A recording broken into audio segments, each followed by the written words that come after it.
دعا ایک بڑی اہم چیز ہے، یاد رکھیے، اور یہ ایک ایسی عبادت ہے جو مستقل عبادت ہے۔ دعا کے تعلق سے ایک جو عظیم اور ایک بڑی غلط فہمی جو مجھ میں اور آپ میں آ جا چکی وہ یہ ہے، ہم دعا کو مصیبت کے گھڑی میں کی جانے والی عبادت سمجھتے ہیں۔ پریشان تو دعا کر لو، جبکہ دعا مصیبت میں کی جانے والی عبادت نہیں ہے، دعا مستقل عبادت ہے۔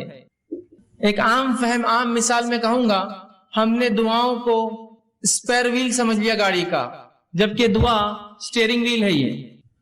یہ کبھی کبھار کام نہیں آتی ہے، ہمیشہ اس کی ضرورت ہے، اس کے بغیر کوئی چیز ہو ہی نہیں سکتی ہے۔ جیسے ایک گاڑی کے اندر ایک اسپیئر ویل ہوتا ہے، خالی ٹائر ہوتا ہے، کبھی ضرورت پڑ گئی تو لگا لیا۔ تو آج امت مسلمہ دعا کو ایسے ہی سمجھتی ہے، مصیبت ہے تو پھر دعا ہے، ورنہ ضرورت نہیں اس کی، جبکہ دعا تو اسٹیئرنگ ویل ہے، اس کے بغیر گاڑی چل ہی نہیں سکتی ہے۔ تمام مرحلوں میں زندگی کے صبح سے لے کر شام تک، داخل کہیں ہونے سے باہر نکلنے تک، ہر اس میں نبی اکرم صلی اللہ علیہ وسلم نے دعا دعا دعا دعا دعا اتنی دعائیں سکھائی کہ جس کی کوئی انتہا نہیں یاد رکھی۔ دعاؤں کے تعلق سے امت مسلمہ میں ایک بہت بڑی غلط فہمی ہے کہ اس کی اہمیت کو، اس کو ایک عبادت تسلیم ہی نہیں کیا ہم نے صرف اس کو ایک ایسا عمل تسلیم کیا کہ جب کبھی آپ مصیبت میں ہو تو دعا کر لو، یا میں مصیبت میں ہوں تو آپ دعا کر لیں میرے لیے۔ تو اس کو سمجھیے، دعا مستقل عبادت ہے۔ اور اللہ رب العزت نے آدم علیہ السلام کو جب تخلیق کیا، جب آپ کو بنایا، تو آدم علیہ السلام کو بنانے کے بعد جو سب سے پہلا کام آدم نے کیا، جو عبادت تھی ان کی، وہ دعا تھی۔ اللہ نے آدم کو بنایا، نبی اکرم صلی اللہ علیہ وسلم فرماتے ہیں آدم جب بننے لگے، روح پھونکی گئی تو سر سے بنتے گئے نیچے کی طرف، اور جب سر سے نیچے کی طرف بننے لگے اور اوپری حصہ بن گیا تو آدم علیہ السلام نے پہلا کام کیا، چھینکا۔ تو فرشتوں نے جو ہے، اللہ رب العزت نے آدم کو کلمہ سکھا اور کہا کہ جب تم چھینک لو تو الحمدللہ کہو، اور جب انہوں نے الحمدللہ کہا تو فرشتوں نے یرحمک اللہ جواب میں دیا اور کہا اب تمہاری اولاد کا بھی یہی معاملہ ہوگا، جب بھی وہ چھینکیں گے الحمدللہ کہیں گی اور جواب میں یہ کہا جائے گا۔ تو آدم علیہ السلام کو جو پہلی عبادت اللہ رب العزت نے کروائی وہ ایک دعا تھی۔ اسی طرح اللہ رب العزت نے آدم علیہ السلام کی جو توبہ قبول کی وہ بھی دعا کے ذریعے کی۔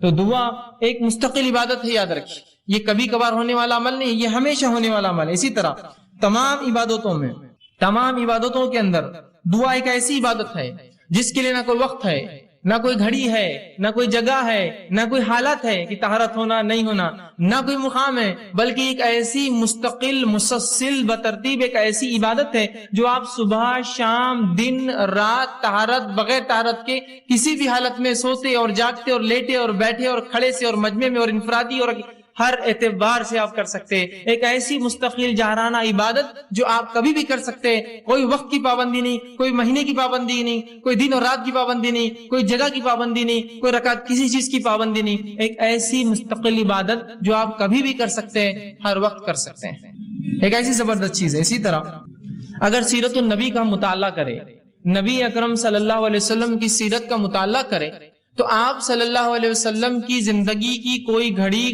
کوئی پہلو، کوئی موقع ایسا نہ تھا جب نبی اکرم صلی اللہ علیہ وسلم نے دعا نہ کی ہو یا امت کو دعا نہ سکھلائی ہو۔ ایک تو تھا آپ کو دعائیں کرتے، ایک سکھایا بھی کرتے، تو نہ کی ہو یا نہ سکھلائی ہو۔ آپ دیکھیے نا، آپ صبح اٹھنے کی دعا، آپ لوگوں سے ملاقات کیے، ملاقات کرنے کی دعا، سلام کرتے ہیں، بیت الخلاء میں داخل ہوئے صبح اٹھ کر، اس کی دعا، بیت الخلاء سے باہر آئے، پیشاب پیخانہ کر کے آپ جو طہارت خانے سے باہر آئے، اس کی ایک دعا، آپ نے وضو شروع کیا، اس کی ایک دعا، آپ نماز کے لیے نکلے، مسجد پہنچے، مسجد میں داخل ہونے کی دعا، مسجد میں فجر کی نماز پڑھی، نماز کے اندر مختلف دعائیں جو شروع ہوتی ہے ثنا سے لے کر تو تسلیم تک، مطلب تکبیر سے لے کر تسلیم نماز ختم ہونے تک، مسجد سے باہر نکلے تو پھر اس کے بعد مسجد سے نکلنے کی دعا، گھر میں داخل ہوئے تو گھر میں داخل ہونے کی دعا، گھر سے نکلے تو گھر سے نکلنے کی دعا، لباس پہنا تو لباس پہننے کی دعا، اسی طرح جو ہے نئے لباس پہنا، نئے لباس پہننے کی دعا، نئے پھل دیکھے، نئے پھل دیکھنے کی دعا، ہر چیز کی دعائیں سکھائے، سواری پہ سوار ہوئے تو اس کی ایک دعا، سواری سے اتر رہے اس کی ایک دعا، شہر میں داخل ہوئے اس کی ایک دعا، شہر سے باہر نکلے کوئی نئے اس کی ایک دعا۔ تو گویا صبح سے شام تک کوئی ایسا زندگی کا مرحلہ نہ ہوگا جس میں ہم دعا نہیں کرتے، حتیٰ کہ طہارت کے معاملے میں بھی دعا ہے کہ بیت الخلاء میں جا رہے اپنے جو ہے طہارت کے لیے تب بھی دعا، وہاں سے نکل رہے تب بھی دعا، حتیٰ کہ ایک انسان اپنے بیوی کے ساتھ ہو تو اس عمل سے پہلے جو اس کے لیے جائز ہے اس سے پہلے بھی دعا۔ دعائیں دیکھ رہے آپ کس کثرت سے ہے کہ کوئی زندگی کا مرحلہ اس سے خالی نہیں ہے، اور نبی اکرم صلی اللہ علیہ وسلم سے کم و بیش 1000 سے زیادہ دعائیں جو لیل اور نہار صبح اور شام کی وہ ثابت ہے، جو صحیح روایتوں سے آتی ہے، کم و بیش 1000 کے قریب ایسی دعائیں ہیں جو رسول اللہ صلی اللہ علیہ وسلم سے ثابت شدہ صحیح روایتوں سے ملتی ہے جو ہمیں کرنا چاہیے۔ تو کوئی مرحلہ رسول اللہ صلی اللہ علیہ وسلم کی سیرت کا مطالعہ کرے تو نہ گزرا ہو جس میں آپ نے کوئی دعا نہ کی ہو یا دعا نہ سکھائی ہو. ہر معاملے پہ دعا، ہر چیز کے لیے دعا سکھائی. لیکن افسوس اس امت کا معاملہ یہ کہ دعا کے معاملے میں کنجوس کیا، اس کو علم ہی نہیں دعائیں ہوتی کیا ہے، کرنا کیا ہے، کیا اس کا معاملہ ہے. یہ بڑی افسوس کی بات ہے. یاد رکھیے کہ جس امت کے نبی نے کسی گھڑی کو بغیر دعا سے خالی نہ رکھا، اس امت کی یہ بدبختی ہی ہم کہیں گے کہ اس کو دعائیں یاد نہ ہوتی ہیں، یا چونکہ اس کی اہمیت نہیں تو یاد کرنے کی کیا ضرورت، اس لیے کہ دعاؤں کو ہم آؤٹ پروسیس کرتے ہیں. آؤٹ پروسیس کیا ہوتا ہے کہ جب میری تجارت بہت بڑھ جاتی ہے تو میں کانٹریکٹس لیتا ہوں اور دوسروں سے وہ کام کروا کے لیتا ہوں. تو آج ہماری دعائیں بھی آؤٹ پروسیس ہوتی ہے، بھائی تم کر دو. ہمارے گھر میں ایک ولی گزرے، انہوں نے سب کے لیے دعائیں کر دی. ہم تو نبی کی خاندان سے، ان کی دعائیں ہمارے لیے ابھی کافی ہے نا.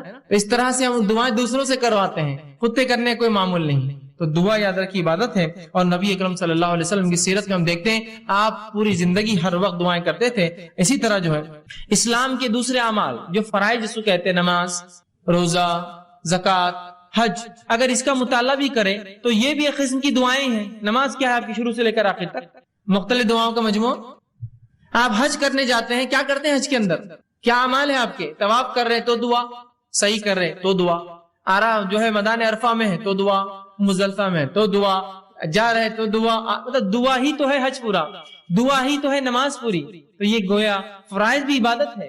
یہ جو فرض عبادتیں ہیں یہ بھی خود ایک قسم کی دعائیں ہی ہیں. یاد رکھیے تو دعاؤں کی شریعت میں بڑی اہمیت یاد رکھیے. لیکن آج یہ ہماری بدبختی ہے، غلط فہمی ہے کہ ہم یہ سمجھتے ہیں دعا ایک ایسی چیز ہے جو مشکل حالات میں، پریشانی کے اندر، مصیبت کے اندر اس کو استعمال کیا جائے، ورنہ بہرحال اس کی ضرورت نہیں ہوتی. حالانکہ یہ ایک بہت بڑی غلط فہمی یاد رکھیے، بہت بڑی غلط فہمی کہ ہم محض اپنی ضرورت کے وقت دعا کریں، بلکہ ہمیں تو یہ حکم ہے کہ ہر بار ہم دعا کریں. یاد رکھیں ہر بار دعا کرے، ہر چیز سے پہلے دعا کرے، ہر چیز کی بات دعا کرے، ہر چیز کی ابتدا میں دعا کرے.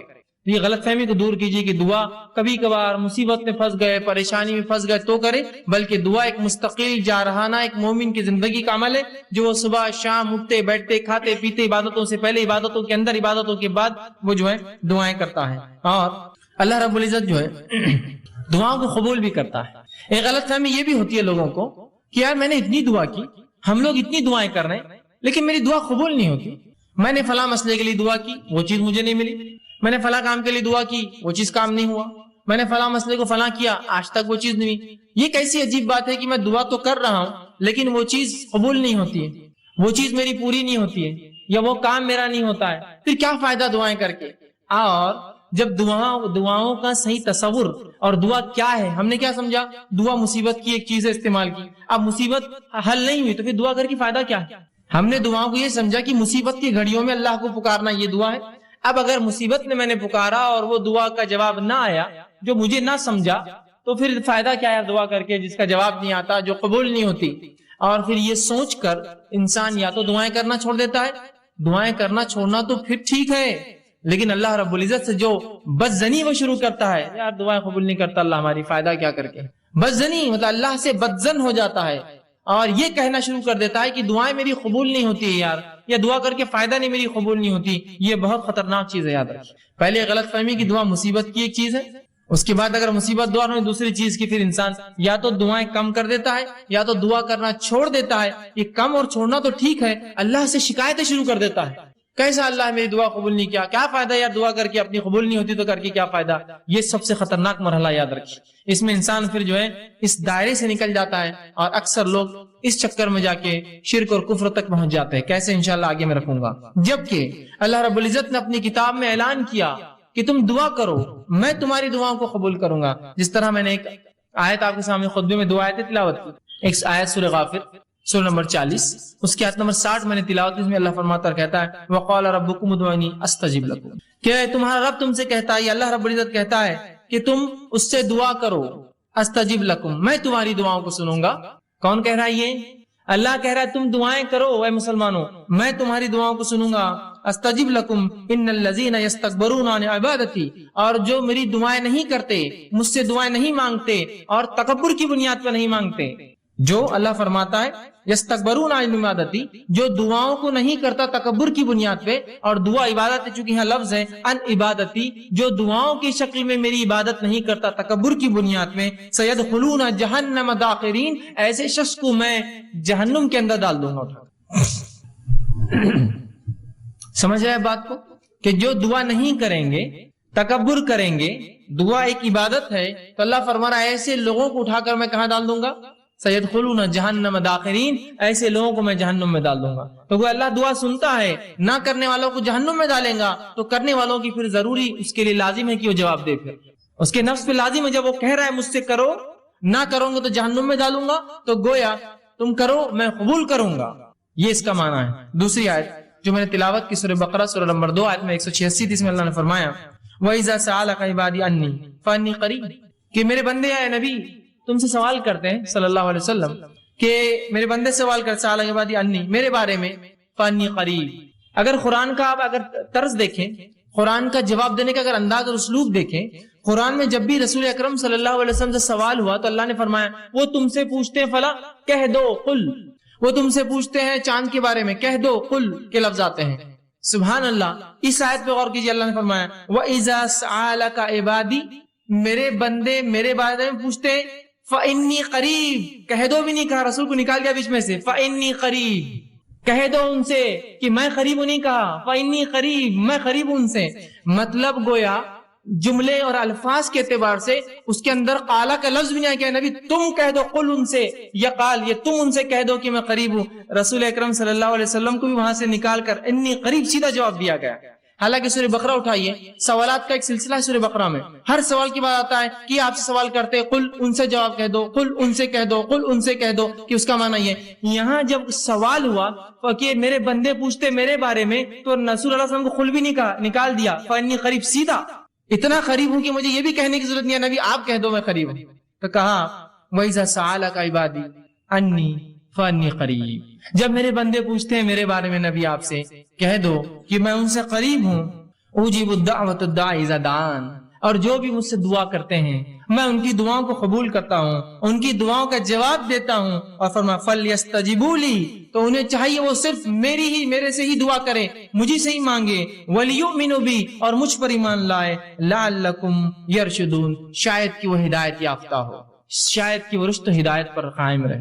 تو یہاں اللہ رب العزت نے اس کی وضاحت کر دی کہ اے لوگو تم پوچھتے ہو میرے بارے میں قریب ہوں، تمہاری دعاؤں کو سنتا ہوں، لہٰذا تم صرف مجھ ہی سے دعا کرنا تاکہ تم جو ہے رشد و ہدایت پر رہو۔ وَلْيُؤْمِنُوا، ایمان میرا شرط ہے ہر چیز کے لیے، تو میں ایمان والوں کی دعائیں قبول کرتا ہوں، اور آگے فرمایا جو ہے تاکہ تم رشد و ہدایت پر قائم رہو۔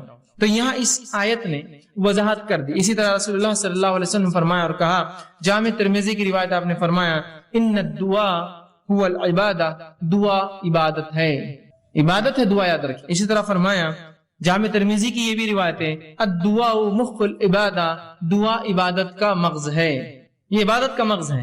نماز دعا، حج دعا، یہ مغز ہے، دیکھیے ہر کسی چیز کے بعد دعا ہے نا، حج کے ارکان کر رہے دعا کر رہے، اس میں مغز ہے نا اس کا، تو دعا عبادت کا مغز ہے، یہ اتنی اہم چیز ہے، اس کو امت جو ہے غور کرے اور اس چیز کو سمجھے۔ اسی طرح اب جب میں نے یہ کہا اللہ کہتا ہے دعائیں کرو اور اللہ دعائیں قبول کرتا ہے، تو اللہ رب العزت دعاؤں کو کیسے قبول کرتا ہے، اس کا کیا طریقہ ہے؟ آئیے اس سے پہلے ایک حدیث دیکھتے ہیں جو دعاؤں کی قبولیت کے تعلق سے کہ اس کی مختصر صورتیں کیا ہوتی ہیں۔ جب میں نے کہا اللہ دعائیں قبول کرتا ہے تو اللہ دعاؤں کو کیسے قبول کرتا ہے، اس کا طریقہ کیا ہے؟ کیا جو میں مانگوں وہ کر دیتا ہے؟ طریقہ کیا ہے؟ آئیے سنیے۔ نبی اکرم صلی اللہ علیہ وسلم فرماتے ہیں، مسند احمد کی روایت ہے، ابو سعید خدری رضی اللہ عنہ حدیث کے راوی فرماتے ہیں آپ صلی اللہ علیہ وسلم فرمایا کہا مسلمان دعا کرتا ہے جس میں گناہ اور خطا رحمی کی اگر بات نہ ہو، ایک مسلمان اللہ سے دعا کرتا ہے جس میں گناہ کی بات نہ ہو، اللہ مجھے زنا آسان کر دے یا مجھے فلاں نہیں، گناہ کی بات نہ ہو، اور قطع رحمی رشتے توڑنے کی بات نہ ہو کہ اللہ میرا رشتہ ان سے توڑ دے میں ان سے فلاں کرتا ہوں، جس میں گناہ کی بات نہ ہو، رشتے توڑنی قطع رحمی کی بات نہ ہو، تو آپ صلی اللہ علیہ وسلم فرماتے ہیں اللہ 3 میں سے 1 ضرور عطا کرتا ہے۔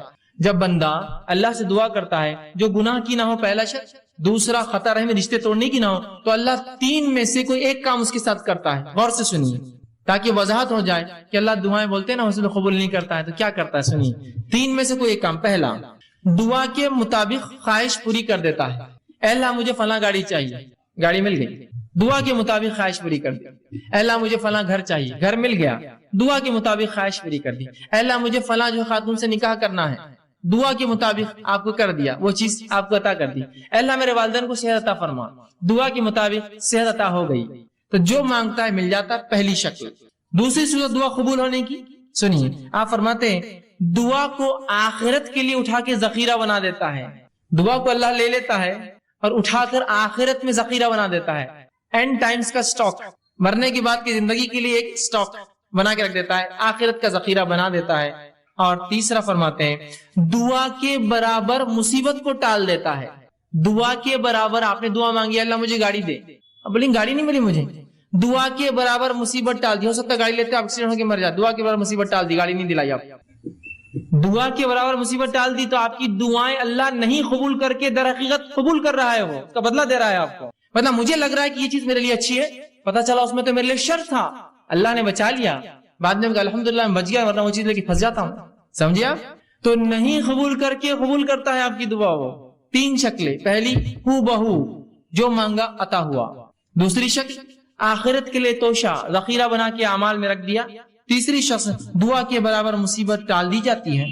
صحابہ نے کہا اللہ کے رسول تب تو ہم کثرت سے دعائیں کریں گے، مطلب دعا میں نقصان کچھ ہے نہیں، صرف فائدہ ہے، تب تو ہم کثرت سے دعائیں کریں گے۔ تو آپ صلی اللہ علیہ وسلم فرمایا اللہ کے پاس بہت خیر ہے، تم جتنی چاہو کرو، اس کے خزانے بہت زیادہ ہے، کم نہیں ہونے والے، کرتے رہ جاؤ۔ اور ایک دوسری روایت میں آپ نے فرمایا ایک بندہ اللہ کے پاس جائے گا، اس کا حساب کتاب ہوگا، وہ کہیں گے اللہ میں نے یہ اور یہ عمل تو کبھی زندگی میں نہیں کیے تھے، مطلب کچھ ایسے عمل اس کے نام عمل میں ہوں گے جو اس نے کیے نہ ہوں گے، وہ کہیں گے اللہ یہ کیا ہے؟ تو اللہ کہیں گا یہ وہ تیری دعائیں تھی جو میں نے قبول نہیں کی تھی جب تو نے مانگی تھی دنیا میں۔ تو وہ بندہ کہیں گا کاش کہ میری اللہ کوئی دعا قبول نہ کرتا، اس لیے کہ اتنا اجر ملے گا نہیں قبول ہونے والی دعاؤں کا جسی کو انتہا نہیں، تو وہ کہیں گا کاش ہے اللہ تو میری ایک بھی دعا قبول نہ کرتا دنیا میں، آج اس کا اجر ملتا۔ تو کیا ہوتا اس اجر بڑھنے سے، نام اعمال نے وزن نیکیوں کا بڑھنے سے اس کے مقامات بلند ہوتے تھے جنت میں، کہیں کاش ایک بھی دعا اللہ دنیا میں قبول نہ کیا ہوتا تو نے میری۔ تو تین میں سے ایک ملتا ہے، یاد رکھیے، اب کوئی دعائیں نہ چھوڑے، اللہ سے ناراض نہ ہو، اللہ سے رسوائی کا اظہار نہ کرے اللہ میری نہیں سنتا ہے، وہ سن رہا ہے آپ کی، آپ کو تین میں سے ایک دے رہا ہے، دعا کے بدلے دعا جو مانگا وہ دے رہا ہے، یا اس کے بدلے آخرت کے لیے اٹھا کے رکھ رہا ہے، یا اس کے بدلے آپ کو اور مجھے اس کے برابر مصیبت کو ٹال دے رہا ہے، مصیبت کو ٹال دے رہا ہے۔ اور کیوں نہ ہو، ہم لوگوں کے لیے کچھ چیزیں ایسی ہوتی ہیں ہم ظاہر کو دیکھتے ہیں نا، اللہ جو ہے باطن کا جاننے والا ہے، وہ زیادہ بہتر جانتا کیا اچھا اور کیا نہیں۔ میں دعائیں مانگ رہا ہوں اور اللہ نے قرآن میں فرمایا سورہ بقرہ میں انسان کبھی کبھار اپنے لیے دعاؤں کی شکل میں بد دعائیں مانگتا ہے، دعائیں نہیں ہوتی بد دعائیں مانگتا ہے، وہ قسم سے اللہ اس کو نہ قبول کر کے رحم کرتا ہے ہم پر۔ مجھے علم نہیں کسی چیز کا، میں دعا کر رہا ہوں اللہ یہ چیز ہی مجھے چاہیے، دعا یوں کرنا چاہیے اللہ اس میں خیر ہو تو مجھے دے، نہیں یہ چیز ہی مجھے چاہیے، اللہ نے کہا ٹھیک ہے لے لے۔ آپ نے وہ چیز لی، اس کے بعد اس کا بھاؤ ختم ہو گیا، وہ چیز بیکار ہو گئی، وہ تو ناقص تھی، اس سے فلاں مسائل تھے، آپ کہیں گے میں نے کیا کر دیا، خیر کی نہیں کیا آپ نے، بس اپیل تھی کہ وہی چاہیے، دے دیا اللہ، خیر کی نہیں مانگی آپ نے، سمجھ رہے؟ تو کبھی کبھار دعاؤں کی شکل میں بد دعائیں مانگتے اللہ سے، سمجھے؟ تو اللہ سے دعا کرنے کا حکم ہے، اس چیز کو سمجھے دعا کیا ہے، یہ بڑی اہم چیز ہے، اور تین میں سے کوئی ایک شکل میں انشاءاللہ العزیز ہماری دعا قبول ہوتی ہے، اور آخرت میں اگر اس کا بدلہ ملے تو انسان کہیں گا دنیا میں کاش قبول نہ ہوتی تو بڑا اچھا ہو جاتا، اس لیے آخرت میں بہت کثیر اس کا بدلہ ملے گا۔ ٹھیک ہے، اسی طرح اب جو میں نے کہا دعائیں قبول ہونے کی تین صورتیں ہیں، اس میں سے جو تین صورتیں ہیں اس میں سے جو ایک صورت اللہ ہو دعا کو قبول کرتا ہے، اس جو سٹیپ جو پہلا قبول جو اللہ ہو کرتا ہے، اس کے پھر دو طریقے اللہ کے قبول کرنے کے۔ اللہ ہر دعا قبول کرتا ہے، دعائیں تین شکل میں قبول ہوتی ہیں، ہو آخرت میں بدلا، اس کے برابر مصیبت ٹالتا ہے۔ تو جو پہلی شکل اللہ قبول کرتا ہے، اس قبول کرنے کی پھر دو شکلیں ہیں، اس قبول کرنے کی دو شکلیں، وہ کیا ہے؟ پہلی شکل یہ ہے دعا مانگی تبھی قبول ہو گئی، آج میں نے دعا کی کل نتیجہ آ گیا، آج میں نے دعا کی پرسوں نتیجہ آ گیا، آج میں نے دعا کی ایک مہینہ بعد رزلٹ تھا میرا اور وہی آیا جو میں چاہتا تھا، تو یہ ہوا فوراً حال میں، مطلب بالکل آپ دیکھ سکتے اس کی دعا فوراً قبول ہو گئی آپ کی۔ اور کبھی اس دعا کو اللہ بعد میں قبول کرتا ہے، بہت لمبے عرصے کے بعد، کتنا عرصہ ہم نہیں جانتے، بہت دن بعد کرتا ہے لیکن۔ تو جو پہلی شکل ہے پھر اس کے دو ٹائپس ہوتے ہیں، پہلا فوراً، دوسرا تھوڑا وقت کے بعد۔ آئیے اس کی مثالیں ہم دیکھتے ہیں، جس میں دعا جو فوری قبول ہو جاتی ہے اس کی ایک مثال ہے، صحیح بخاری کی روایت ہے، آپ صلی اللہ علیہ وسلم فرماتے ہیں تین لوگ تھے بنی اسرائیل سے، اور وہ جنگل میں تھے، زوردار بارش ہونے لگی، تینوں نے گفا میں پناہ لے لی، اچانک اوپر سے ایک پتھر گرا اور گفا کی منہ پہ آ کے لگ گیا، گفا بند ہو گئی۔ تینوں نے کہا اپنے اپنے نیکی کا وسیلہ تلاش کرو اور اللہ کے سامنے ایسی نیکی بیان کرو جو نیکی خالص اللہ کے لیے کی ہوں گی تاکہ یہ مصیبت ٹل جائے۔ پہلے نے کہا اللہ میں نے اپنے والدین کے لیے جو ہے بکریاں چرا کر آیا تھا، والدین سو گئے، میں روز پہلے ان کو دودھ پلاتا اس دن میرے والدین سو گئے تھے بچے، حالانکہ میرے بھوک سے تڑپ رہے تھے، میں نے پھر بھی بچوں کو جو ہے دودھ نہیں دیا، پہلے والدین کے اٹھنے کا انتظار کیا، انہوں نے پیا، پھر میں نے بچوں کو دیا، یہ میں نے تیرے لیے کیا تھا، اگر تجھے یہ چیز پسند ہے تو جو ہے اس کو جو ہے تو تھوڑا اس مصیبت کو ہٹا دے۔ پتھر تھوڑا کھسک گیا، روشنی اندر آنے لگی، فوراً اثر ہوا دعا کا، فوراً انسٹنٹ دعا ہوئی، اثر ہوا، پتھر تھوڑا کھسک گیا۔ پھر دوسرے شخص نے دعا کی، اور تیسرا بہرحال تفصیلی ہے واقعہ بہت لمبا، تینوں نے دعا کی، ایک کی دعا پہ تھوڑا کھلا روشنی، دوسرے کی دعا پہ اتنا کھلا کہ باہر دیکھ سکتے لیکن نکل نہیں سکتے، تیسرے کی دعا پہ وہ رول کر کے بازو ہٹ گیا اور تینوں باہر نکل گئے، جبھی اللہ نے جواب دیا ان کی دعا کا۔ یہ ایک شکل ہے۔ اب دوسری شکل جو اللہ بعد میں جواب دیتا ہے، جو بعید ہوتا ہے، عرصے بعد دیتا ہے، تو آئیے اس کی مثال قرآن نے دی۔ ابراہیم علیہ الصلوۃ والسلام نے اللہ سے دعا کی، سورہ بقرہ سورہ نمبر 2 آیت نمبر 129 اور فرمایا ربنا وابعث فیہم رسولا منہم یتلو علیہم آیاتک ویعلمہم الکتاب والحکمت ویزکیہم۔ اے اللہ ان لوگوں میں سے انہی میں سے ایک رسول پیدا کر۔ اے اللہ ان لوگوں میں سے، دعا کب کیا آپ نے معلوم آپ کو؟ جب اسماعیل علیہ السلام اور حاجرہ علیہ السلام کو لا کر مکے میں چھوڑ دیا، مکے میں چھوڑنے کے بعد جب آئے تو ایک دعا کر رہے ہیں، کیا دعا کر رہے ہیں؟ اے اللہ میری اس اولاد سے، اسماعیل سے، اس کی نسل سے، ان لوگوں میں سے جو ہے اللہ فرمائے ربنا وابعث فیہم رسولا منہم، انہی کے اندر سے ایک رسول انہی میں سے بھیج، یتلو علیہم آیاتک، جو تیری آیتیں پڑھ پڑھ کر انہیں سنائے، ویعلمہم الکتاب، اور تیری کتاب کا علم انہیں دے، والحکمہ، اور ان کو نبوی علم احادیث کا علم حکمت عطا فرمائے، ویزکیہم، اور ان کی نفسوں گناہوں سے پاک کرے۔ اور یہ دعا کا نتیجہ کون تھے معلوم آپ کو؟ یہ دعا کب قبول ہوئی؟ نبی اکرم صلی اللہ علیہ وسلم اس دعا کا نتیجہ تھے۔ آپ نے حدیث میں اس کی تفسیر کی اور فرمایا، آپ نے فرمایا میں اپنے باپ ابراہیم کی دعا کا نتیجہ ہوں۔ کتنے ہزار سال پہلے کی تھی ابراہیم علیہ السلام نے دعا؟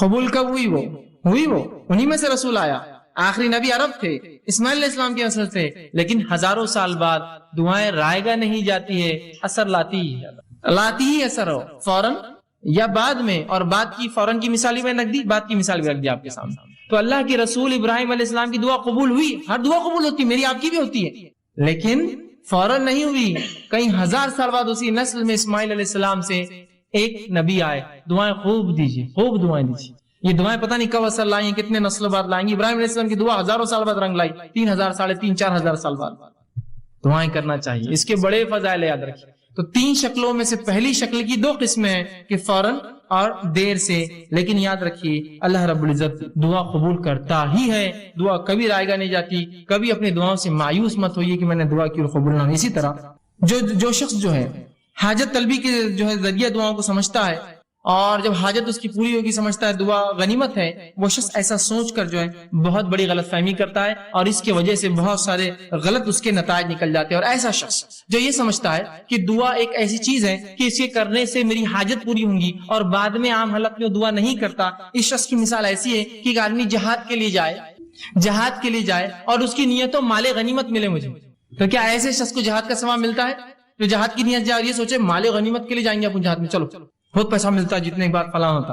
اور وہ شخص جو دعا کو عبادت سمجھ کے کرتا ہے، اس کی مثال ایسی ہے، وہ مجاہد جو میدان جہاد میں جاتا ہے، وہ سوچتا ہے یا تو پھر اللہ فتح دیں گا، یا تو جو ہے شہید ہو جائیں گے، جیت گئے تو مال غنیمت بھی شاید مل جائے گا۔ اس کی نیت اصل نہیں ہے، اس کا اصل مقصد عبادت ہے، وہ جہاد، اس کے اندر اس کو کیا ذیلی فائدے ملیں گے اس کے لیے وہ اہم نہیں ہے۔ تو ہم بھی جب دعا کر رہے ہیں تو ایسا نہ ہو کہ ہم صرف اس کے مقصد کے لیے کہ بس اللہ میرا مصیبت حل کر دے، بس دعا کر رہے اس کی بات نہیں، بلکہ دعا مستقل عبادت ہے، چاہے فائدہ ہو چاہے فائدہ نہ ہو۔ جیسے وہ مجاہد جو جہاد میں جا رہا ہے سوچ رہا مال غنیمت ملے تو میں جاؤں گا، تو اس کا جہاد فائدہ کا نہیں۔ وہ مجاہد جو سوچ رہا ہے مال غنیمت نہ ملے، فتح ملیں گی، فتح نہ ملے تو کم از کم شہید تو ہو جائیں گے، فائدہ تو ہر طرف، سمجھ رہے؟ تو دعا کو بھی آپ مخصوص نہ کر دیں، مصیبت میں تو دعا کرو، دعا تو مصیبت، تنگ دستی، خوشحالی، فراوانی اور ہر اعتبار سے، صحت مندی میں اور بیماری میں اور ہر حالت سے، امن میں اور خوف میں، ہر جگہ جو ہمیں دعا کرنی چاہیے۔ اسی طرح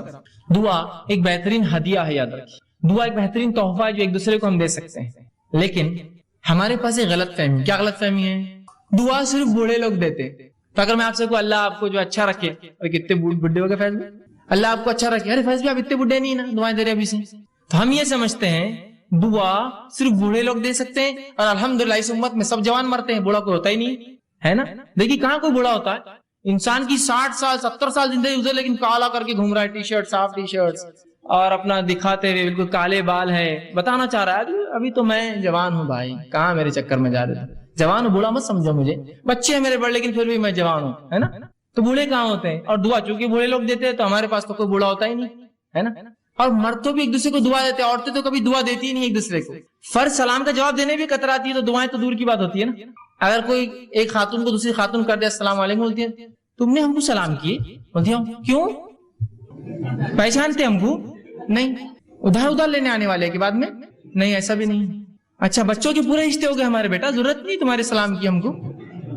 اس کے پیچھے مقصد دیں گے کس لیے دعا, کہے کے لیے سلام, سلام دعا نہیں کیوں دے رہے تم, اتنی کنجوسی ہو گئی, ہے نا.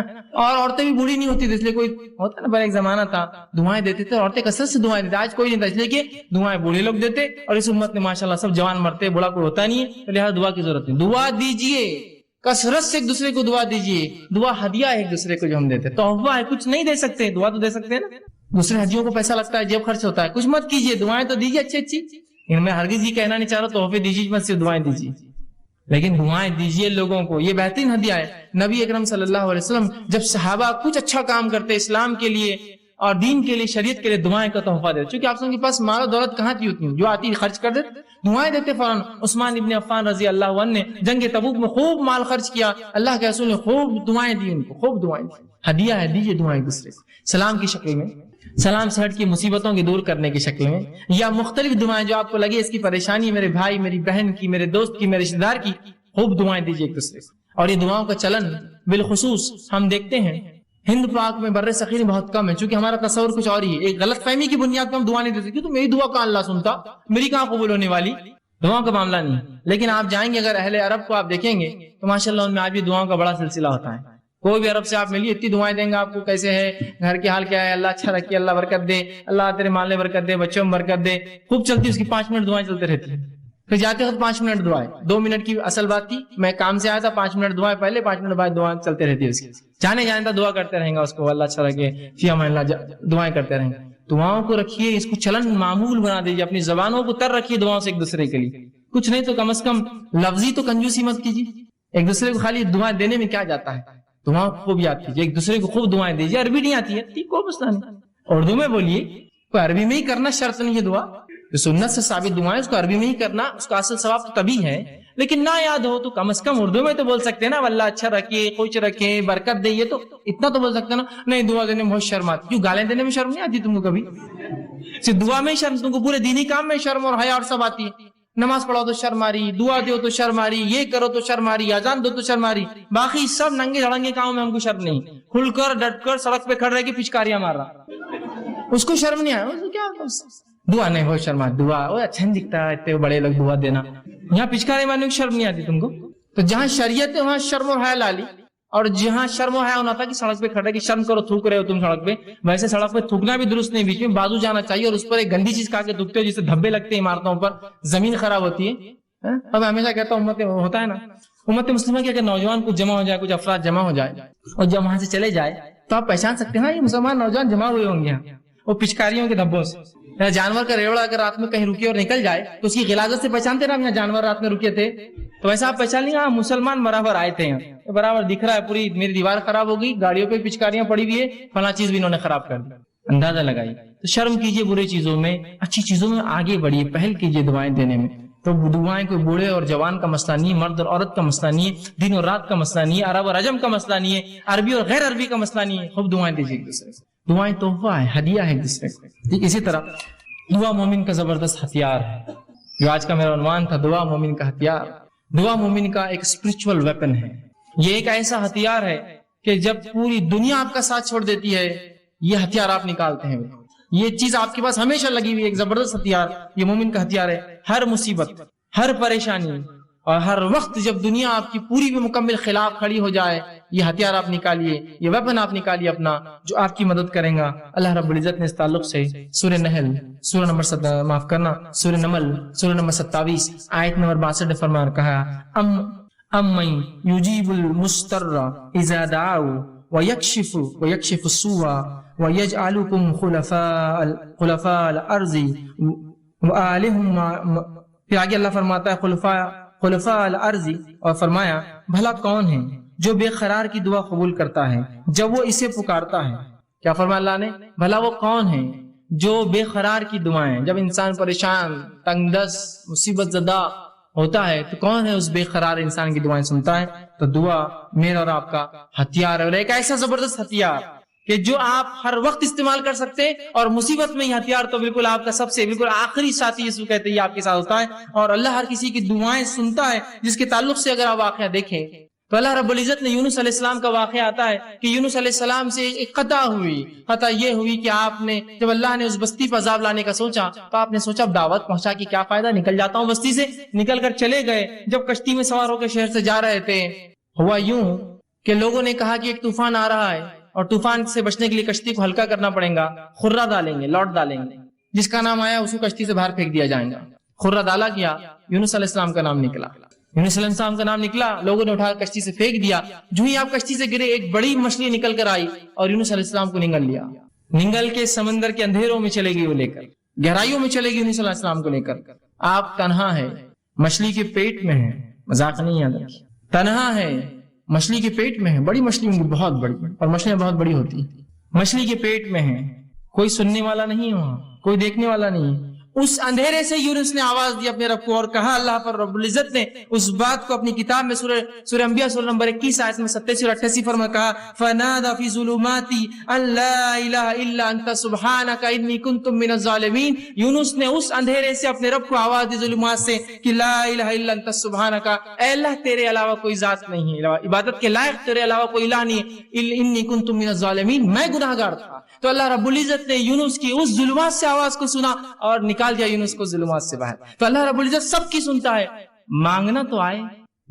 یونس علیہ السلام نے اس گہرائی سے، سمندر کے اس گہرائی اور ظلمات سے آواز دی اپنے رب کو، اللہ نے فرمایا فنادى في ظلمات ان لا الہ الا انت سبحانک انی کنت من الظالمین۔ اس نے آواز دی اور اس اندھیرے سے کہا، اے اللہ تیرے علاوہ کوئی الہ نہیں، تیرے علاوہ لائق معبود کوئی عبادت کے لائق نہیں، سبحانک تیری ذات پاک ہے، انی کنت من الظالمین، وہ میں تھا جس نے اپنے نفس پہ خطا کی، وہ میں تھا جس نے ظلم کیا اور تیرے حکم کی خلاف ورزی کی۔ اللہ رب العزت نے سنی اور کہا فاستجبنا لہ، اور تیرے رب نے اس کی دعا کو وہاں سنا، اس اندھیرے میں جب کوئی نہیں تھا، سمندر کی گہرائی میں سنا، فاستجبنا لہ ونجیناہ من الغم، اور اس کو اس کے غم سے نکال دیا، وکذالک ننجی المؤمنین، ہم ایسی نجات دیتے اپنے ایمان والے بندوں کو۔ سمجھ رہے ہیں بات؟ ابراہیم علیہ السلام لا اولاد، اولاد نہیں ہے آپ کو، نہ لڑکا ہے نہ لڑکی ہے، سوچتے ہی مشن کون لے کے چلیں گا میرے بعد، کوئی لڑکا اور میرا جو مشن لے کر چلے۔ اللہ سے دعا کی، اللہ نے قبول کی۔ انبیاء علیہ السلام آہ بکا کر رہے ہیں، گڑ گڑا رہے ہیں، دعائیں مانگ رہے ہیں، پھر کیوں اس امت کو شرم آتی ہے رب سے دعا مانگنے کے لیے؟ ابراہیم علیہ السلام نے دعا کی، ایوب علیہ السلام نے دعا کی اپنی بیماری کے لیے، اسی طرح جو ہے زکریا علیہ السلام نے اپنی اولاد کے لیے دعا کی، جو یحییٰ علیہ السلام کی آپ کو خوشخبری دی گئی۔ یوسف علیہ السلام نے جب اس بری عورت نے جو آپ پہ قصد کیا کہ آپ کے ساتھ بدکاری کرے تو دعا کی، اللہ مجھے وہ جیل زیادہ بہتر ہے بنسبت اس عمل کے۔ اللہ نے دعا قبول کی اور جیل میں ڈال دیا، اس لیے کہ ورنہ وہ زنا کرنے کے اوپر تلی تھی، آپ نے کہا وہ جیل بہتر ہے اس زنا سے، اللہ نے جو آپ کو بچا لیا اور جیل میں ڈال دیا۔ اندازہ لگائیے ان لوگوں نے اللہ سے دعا کی۔ بس یہ ہے کہ ہمیں جو اللہ رب العزت سے مانگنا تو آئے۔ ایک واقعہ سناتا ہوں اللہ کیسے سنتا ہے لوگوں کی، اور لوگوں کی کیوں میں کہوں، اللہ رب العزت تو جانوروں کی بھی سنتا ہے، یاد رکھیے۔ صحیح مسلم کی روایت ہے، اللہ کے رسول صلی اللہ علیہ وسلم فرماتے اللہ کے نبی سلیمان علیہ السلام آپ کے دور میں قحط سالی ہو گئی، سوکھا پڑ گیا، جو ہے سلیمان علیہ السلام اپنے لشکر کو لے کر چلے، لاؤ لشکر جو ہے مسلمانوں کو لے کر چلے کہ بستی سے باہر نکل کر اللہ سے نماز استسقاء دعا، نماز استسقاء کیا ہے؟ دعا ایک قسم کی عبادت کر کے دعا مانگتے ہیں۔ نماز استسقاء کے لیے نکلے، جب نکل کر چلے اپنے جو ہے بستی سے اور ایک جگہ سے گزرے جہاں چونٹیاں تھی، جب وہاں سے نکلے آگے چلے تو کہا آپ جانے کی ضرورت نہیں ہے، ہمیں واپس جانا ہے۔ تو لوگوں نے کہا اے یونس، معاف کرنا اے سلیمان، تم ہمیں نماز استسقاء کے لیے لے کر چلے تھے، کیا بات ہے، کیوں آپ تم کہہ رہے ہو؟ تو کہا جب ہم وہاں سے چلے تھے ایک چونٹی الٹی اپنے پیٹھ کے بل لیٹی اور اس نے اپنے پورے پیر آسمان کی طرف کیے اور اللہ سے دعا کی بارش کی، اللہ نے اس کی دعا سن لی، اب ہمیں نماز استسقاء کی ضرورت نہیں ہے۔ اس لیے کہ جو ہے سلیمان علیہ السلام جانوروں کی بات سمجھتے تھے، تو کہا اللہ نے اس کی دعا قبول کر لی، تو اللہ تو چونٹیوں کی قبول کرتا ہے، پھر تمہاری اور میری مومنوں کی کیوں نہیں سنیں گا؟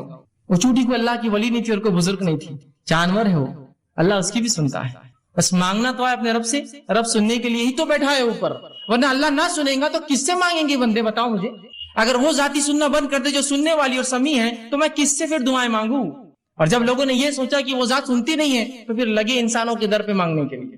آج جو سب سے افضل دعا، افضل عبادت دعائیں ہیں، کہاں کہاں مسلمان مانگتے ہیں، کن کن دروں پر مانگ رہے اللہ کو چھوڑ کر. ذرا غور کیجیے.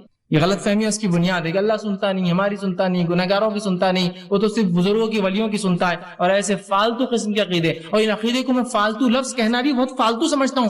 فالتو بولنا چاہیے ایسے عقیدوں کو، جن عقیدوں کا نہ سر ہے نہ کوئی ٹانگ ہے شریعت کے اندر.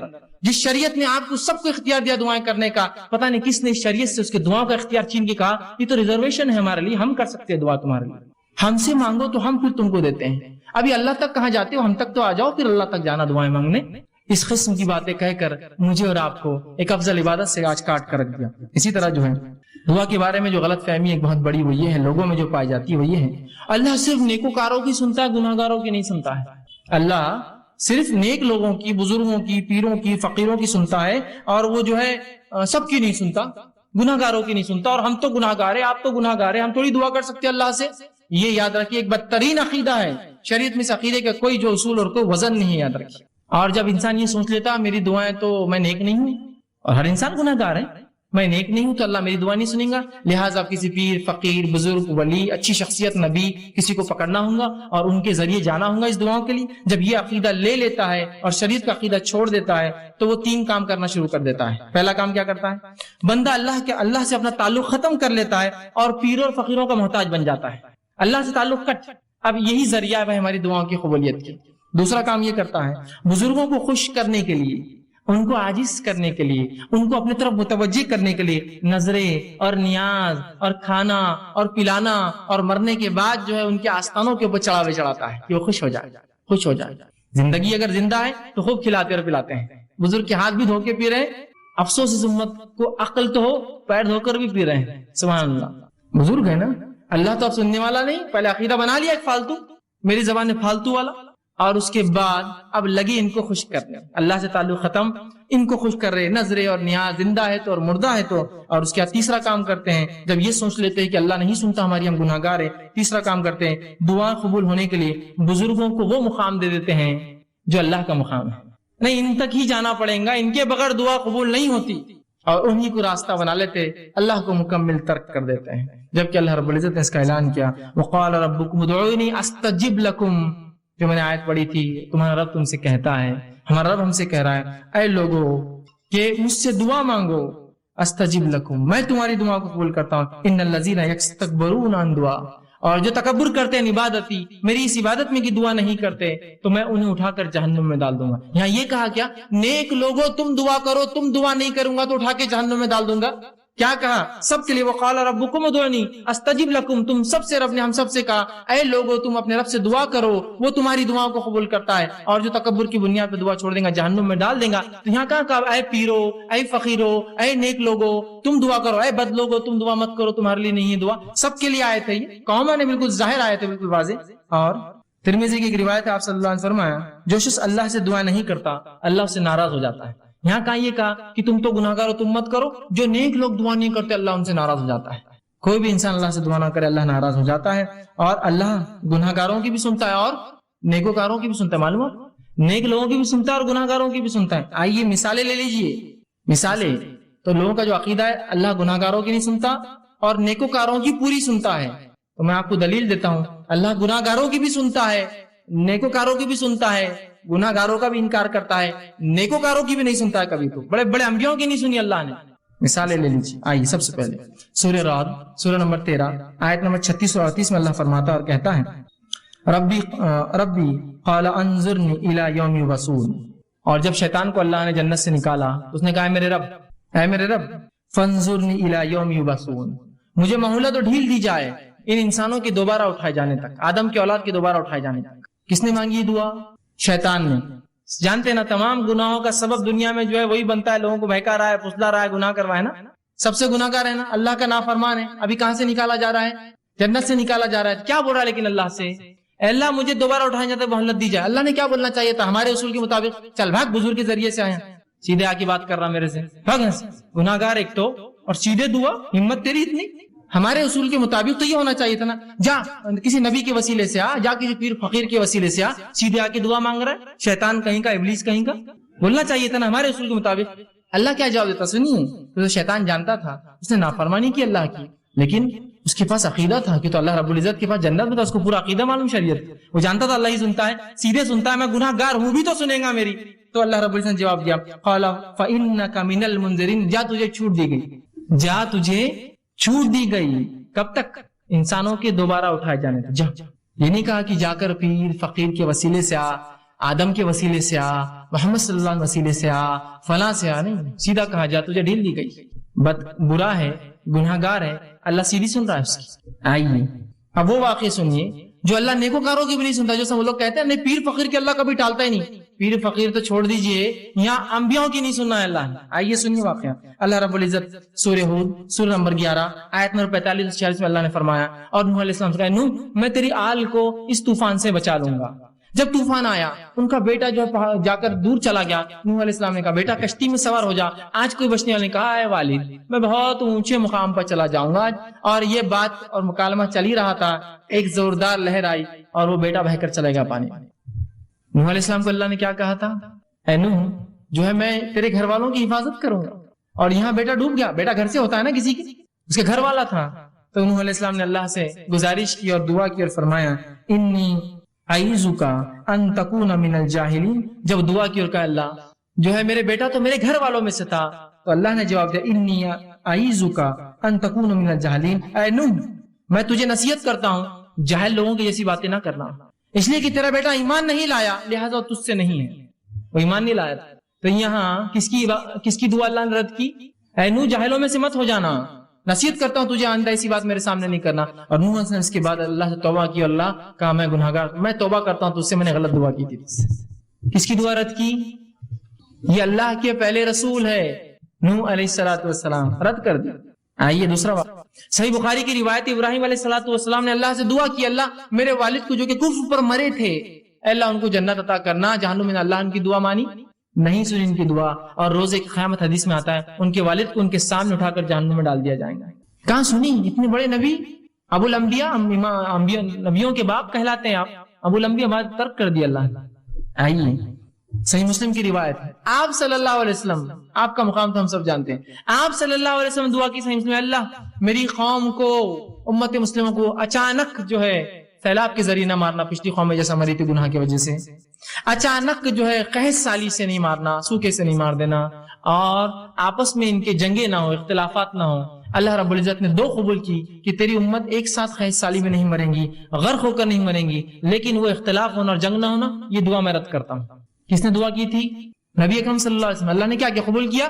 رد کر دی دعا۔ تو اس سے پتا چلا اللہ ہر شخص کی دعا سنتا ہے، جس کی چاہتا ہے قبول کرتا ہے، جس کی چاہتا ہے رد کر دیتا ہے، پھر چاہے نیکوکار ہو چاہے گناہ گار ہو، یعنی نیکوکار ہے، اس سے بڑے نیکی اور کون کر سکتا ہے؟ نوح علیہ السلام پہلے رسول، ابراہیم علیہ السلام برگزیدہ رسول، اور محمد صلی اللہ علیہ وسلم آخری رسول، تینوں کے واقعات رکھ دیے میں نے، نہیں سنا، انکار کر دیا اللہ نے۔ تو یہ چھوڑ دیجئے کہ اللہ صرف ان کی اور ان کی سنتا، اللہ سب کی سنتا ہے، مانگیے تو صحیح اس سے، مانگیے تو صحیح اس سے، اور تین طرح سے قبول کرتا ہے، سمجھ نا، اس بات کو یاد رکھیں، ورنہ پھر میں نے تو مانگا قبول نہیں ہوئی، ارے عقل پکڑو، چیزوں کو سمجھو، دنیا کی چیزوں میں تو صبر کرتے ہو بڑا، نہیں صبر کو ابھی فلاں ہو جائیں گا، یہاں معاملہ اللہ کا ہی ہو تو صبر نہیں آتا ہے لوگوں کو، جبکہ وہ ذات دینے کوئی بیٹھی، یاد رکھیے۔ بہرحال تو ہر شخص کو اپنے لیے اللہ سے خود دعا مانگنا چاہیے، پہلی چیز۔ دوسرا، اللہ قبولیت دعا کے لیے اس کی اپنی مرضی ہوتی ہے کہ اللہ جس کی چاہتا ہے اپنی مرضی، مصلحت اور اپنے اختیار سے جب چاہتا ہے جیسے چاہتا ہے قبول کرتا ہے، اور جب چاہتا ہے جیسے چاہتا ہے رد کر دیتا ہے، اس کی اپنی چوائس ہے۔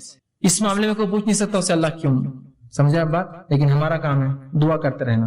اب دعا اور ظاہری اسباب، کہ ایسا نہ ہو کہ اب دعا کے چکر میں اب ظاہری اسباب بھول جائے، بہت دعا کی اہمیت پتہ چل گئی، اب ظاہری اسباب پورے خالی۔ ظاہری اسباب کیا ہے؟ کہ بھائی ایگزام میں پاس ہونا ہے، اللہ پاس کر دے، اللہ پاس کر دے، اللہ میرٹ میں لا دے، اللہ میرٹ میں لا دے، ارے پڑھو لکھو نا، اب اس کی کیا ضرورت، دعا کی اہمیت معلوم ہوگی اپنے کو، بس اللہ سے مانگنا ہے بس، یہ سو ظاہری اسباب کے ساتھ دعا۔ نبی اکرم صلی اللہ علیہ وسلم کے ایک شخص سے عرض کیا، اللہ کے رسول کیا میں اللہ پر بھروسہ کر کے اپنے اونٹنی کو کھلا چھوڑ کے مسجد میں نماز کو آ جاؤں؟ تو آپ صلی اللہ علیہ وسلم نہیں، پہلے اس کے گھٹنے کو باندھ، پھر مسجد میں اللہ پر توکل کر کے۔ ظاہری اسباب بھی ضروری ہے، کہ آپ کوشش کے ساتھ دعائیں. نبی اکرم صلی اللہ علیہ وسلم جو ہے آپ صلی اللہ علیہ وسلم کے تعلق سے آتا ہے. جامع ترمذی کی روایت جو اٹھنے کا واقعہ میں نے آپ کو سنا کہ باندھ اور اس کے بعد اللہ پر جو ہے توکل کر. اسی طرح آپ صلی اللہ علیہ وسلم جنگ بدر کا مشہور واقعہ ہے. جنگ بدر سے ایک رات پہلے نبی اکرم صلی اللہ علیہ وسلم بدر کے مقام پر پہنچے, اس پہاڑ کے پاس پہنچے. اس سے ادھر مسلمان ایک کنویں تھے وہاں کچھ, اور وہاں کھڑے تھے, اور 319 کی قریب تعداد میں جو مسلمان وہاں جمع تھے. اب یہ الگ بات ہے کہ مسلمان 313 مشہور ہے, 319 تھے صحابہ جو جمع ہوئے. 319 صحابہ وہاں جمع تھے, اور جب وہاں جمع تھے اس مقام پر ابوبکر صدیق رضی اللہ عنہ موجود تھے. راوی حدیث کہتے ہیں کہ آپ صلی اللہ علیہ وسلم نے بدر کی جب تیاریاں پوری کر لی, جو ظاہری اسباب سے پورے تیار کر لی, اب اپنا اسپرچل ویپن ہتھیار اٹھایا, دعا. پورے اسباب پوری تیاریاں ہوگی, 319 کھڑے آ کر اپنی جان داؤ پہ لگا کر. اس کے بعد اس رات آپ کہتے ہیں آپ صلی اللہ علیہ وسلم اللہ سے قبلے جانب منہ کیا. آپ نے قبلے کی طرف کیا, یہ دعاؤں کے آداب ہے, یاد رکھیے, کوئی ضروری نہیں لیکن ادب ہے اس کا. قبلے رخ منہ کیا, اور اللہ کے رسول صلی اللہ علیہ وسلم آسمان کی طرف اپنے ہاتھ بہت بلند کیے, حتیٰ کہ آپ کی جو ہے بغل مبارک کی جو ہے سفیدی نظر آ رہی تھی. آپ گورے تھے, اندر سے سفیدی نظر آنے لگی, اور آپ نے جو لباس پہنا ہوا تھا وہ سائڈ سے سلاوا نہیں تھا, ایک چادر تھی جو سر سے ڈالی تھی, اس میں سوراخ کیا ہوا تھا. مطلب اتنا مال دولت نہیں تھی کہ سلا سکے. تو جب آپ نے ہاتھ اوپر کیے تو چادر دونوں طرف سے کھل گئی تھی, تو آپ کا پیٹ اور پیٹھ اور سب حصہ جو ہے جو کھلا تھا, اور بہت سخت سردی کی رات تھی. تو ابوبکر صدیق فرماتے ہیں کہ میں کبھی ایک طرف سے چپک جاتا جا کے جسم کو کہ آپ صلی اللہ علیہ وسلم اتنی گرمی مل جائے کہ میرے جسم سے, پھر کبھی یہ طرف سے آ کے چپک جاتا ہے کہ آپ صلی اللہ علیہ وسلم کہیں سردی سے بیمار نہ ہو جائے, کچھ ہو نہ جائے آپ کو, اور کڑاکے کی سردی ہوتی ہے عرب علاقوں میں, یاد رکھیے. تو میں ادھر سے کبھی آتا, ادھر سے آتا, اور آپ کو پکڑتا, اور آپ سامنے آسمان کی طرف ہاتھ اونچے کیے ہوئے تھے, اور اللہ سے دعا کرتے, اللہ آج اگر یہ لشکر ہار گیا تو تیرا نام لینے والا دنیا میں اب اس کے بعد موجود کوئی نہیں رہے گا. اور میں یہ کہہ رہا تھا اللہ کے رسول بس اللہ نے آپ کی سن لی ہے, آپ بس کر دے, کہیں آپ کو کچھ ہو نہ جائے اتنی سردی میں. اور رسول اللہ ایسا رات بھر کھڑے رہے دعا میں, لیکن پہلے تیاری کر کے آئے تھے. یہ نہیں کہ صرف رات بھر مدینے میں کھڑے دعا کرتے اللہ دشمن کو ہلاک کر دے, برباد کر دے, ان کو فلاں کر دے. نکل کر آئے ہیں 319 اپنی جان لگا کر, اب دعا والا ہتھیار اٹھایا. اپنی کوششیں, امتحان ہے, پوری کوششیں کر جائیے, پھر دعا. اپنی پوری کوششوں کے ساتھ اللہ سے دعائیں مانگے. یہ نہیں کہ صرف دعا کے پیچھے لگ گئے اور اسباب پورے ظاہری آپ چھوڑ دیے. دونوں کو ملا کر, اور اس کے بعد جو اللہ چاہیں گا, وہ جو پسند کریں گا, اپنی مرضی مشیت اور حکمت کے اعتبار سے قبول کریں, چاہے رد کر دے, اس کی اپنی چوائس ہے, وہ مالک ہے, اختیار ہے مالک کو. اپنی مخلوق کو چاہے تو دے, چاہے تو نہ دے. مخلوق کو اختیار نہیں کہ اپنی ناراضگی کا اظہار کرے رب کے سامنے. خاموشی سے اس کے فیصلوں کو سمجھ لے, اس کی حکمتوں کو سمجھ لے. آج ایک چیز کو اپنے لیے بہت اچھا سمجھتے ہیں. میری ایک ٹرین ہے, سمجھ لیجیے میں اورنگ آباد سے بمبئی جا رہا ہوں, ایک بڑی جاب لگنے والی ہے, کروڑوں روپیہ میری سیلری سال کی, اور میری اگر وہ ٹرین چھوٹ گئی انٹرویو کے لیے جا رہی ہے, تو میرے لیے کیا افسوس ہوگا. میں سب سے غمزدہ انسان بن جاؤں گا دنیا کا کہ میری اپارچونٹی چلے گئی, جاب مل گئی تھی, ٹرین نہیں ملی. اور اگر مجھے تھوڑی دیر خبر ملے ٹرین کا ایکسیڈنٹ ہو گیا, تو دنیا کا سب سے خوش قسمت آدمی میں ہوں, اس لیے کہ میں بچ گیا اس ایکسیڈنٹ سے. سمجھ رہے آپ, ایک پل پہلے تو سب سے ناراض آدمی تھا, اور میں سب سے ناراض آدمی تھا, دوسرے پل سب سے خوش نصیب سمجھ رہا. کیوں سمجھ رہے آپ, اللہ کی حکمت, اس کے پیچھے مصلحت نہ قبول کرنا آپ کے خیر کے لیے, وہ بھی اس کا بدلہ ضرور قیامت کے دن ملے گا. بہرحال ٹھیک ہے, تو دعاؤں کے ظاہری اسباب بھی وہ کریں. اسی طرح خالی دعائیں نہیں چلیں گی, ظاہری اسباب کے ساتھ. اب جب دعاؤں کی بات آ رہی تو دعا صرف ان صحیح احادیث سے آپ کریں گے, وہ دعائیں کریں گے جو ثابت شدہ ہو. عام دعائیں تو اپنی زبان میں, اردو میں, مراٹھی میں, تیلگو میں, ملیالم میں, جو زبان آتی کر سکتے ہیں. لیکن جب آپ کو خاص دعائیں کرنا ہے نا, کچھ جو سنت سے ثابت ہوتی ہے, تو وہی دعائیں کریں گے جو صحیح حدیث ثابت ہے. ورنہ آج دعاؤں کے نام پر مسلمانوں کو کیا کچھ نہیں پڑھایا جا رہا ہے, آپ کو میں بتا بھی نہیں سکتا کیا کچھ نہیں. دعاؤں کے نام پر درود کیا ہے, دعا ہے نا. رسول اکرم صلی اللہ علیہ وسلم درود دعا ہے. ایسے ایسی دعائیں ایجاد کر دی جو آپ نے کبھی زندگی میں بھی نہیں بتایا. جو آپ صلی اللہ علیہ وسلم دعائیں جو درود بتائے ہیں, کم و بیش 10-15 درود ہیں مختلف, الگ الگ, چھوٹے چھوٹے. اور سب سے بڑا کون سا معلوم آپ کو, جو نماز میں ہم پڑھتے ہیں اللہم صلی علی محمد, وہ سب سے بڑا ہے. اتنے درود بتائے آپ نے بس. لیکن ان کے بعد غیر ثابت شدہ درودوں کی اگر فہرست دیکھیں, جو دعائیں ہیں جو نبی پر دعا بھیج رہے ہیں, ایسی لمبی لمبی دعائیں اور ایسے شرکیہ کلمات کہ کلمے سنے تو تعجب ہوتا ہے, آنکھ پہ رونگٹے کھڑے ہو جاتے ہیں. مسلمان پڑھ رہے ہیں, ہر جمعہ پڑھ رہے ہیں فلاں درود, اور لکھا ہوا یا دافع البلائی, اے نبی جو بلاؤں کو تم دفع کرتے ہو. نبی اگر دعا ہی یہ درود ہے ان پر, ایسے درود نکالے. ثابت شدہ ہونا ضروری ہے, ورنہ آج کل مختلف کتابیں مختلف ناموں سے ثابت شدہ ہو. یہ اس کی تحقیق ضرور کر لیں اس سے پہلے کہ آپ جب دعائیں کریں. اب آئیے دعاؤں کے تعلق سے کچھ فضیلتیں, کچھ کلیریفیکیشنز, کچھ آداب اس کے سکھا دیتا ہوں, کیسی دعائیں کریں اور کون سی اوقات میں دعائیں جلدی قبول ہوتی ہے. اور خاص بات, دعائیں کس کی قبول نہیں ہوتی. پہلے اس عنوان کا نام یہی ہم نے رکھا تھا, دعائیں کیوں قبول نہیں ہوتی. پھر میں نے کہا بہت چھوٹا عنوان ہو جائے گا, ذرا وسعت لاتے ہیں, دعا مومن کا ہتھیار. انشاءاللہ یہ عنوان آئیں گا. بہت سے لوگ دعا قبول نہیں ہو رہی, کہاں سے ہوں گی؟ دعا کے شرائط میں تو اترو, پہلے کنڈیشن تو لاگو کرو. ٹھیک ہے, تو آئیے دعا کی فضیلت کیا ہے. میں نے کچھ تو باتیں رکھی اور رکھ دیتا ہوں. دعا آپ صلی اللہ علیہ وسلم فرمایا عبادت ہے, جامع ترمذی کی روایت. اسی طرح اللہ سے دعا مانگنے والا جو ہے بڑی عظمت والا عمل ہے. اللہ سے دعا مانگنا عظمت والا عمل ہے. ترمذی کی روایت ہے, آپ صلی اللہ علیہ وسلم فرمایا کہ دعا سے زیادہ عظمت والا کوئی عمل اللہ کے نزدیک نہیں ہے. دعا کرنا بہت عظمت والا عمل ہے اور اس سے زیادہ عظمت والا اللہ کے نزدیک کوئی عمل نہیں. اسی طرح دعا تقدیر بدل سکتی ہے. آپ صلی اللہ علیہ وسلم نے فرمایا, یہ بھی جامع ترمذی کی روایت, آپ نے فرمایا اگر کوئی چیز تقدیر کو بدل سکتی ہے تو وہ دعا ہے. کتنی افضل چیز ہے نا دعا. سب کر سکتے ہیں اور سب کی قبول بھی ہوتی ہے, تو دعا ہے. اسی طرح دعا نازل شدہ اور غیر نازل شدہ تمام آفات اور بلاؤں کا حل ہے.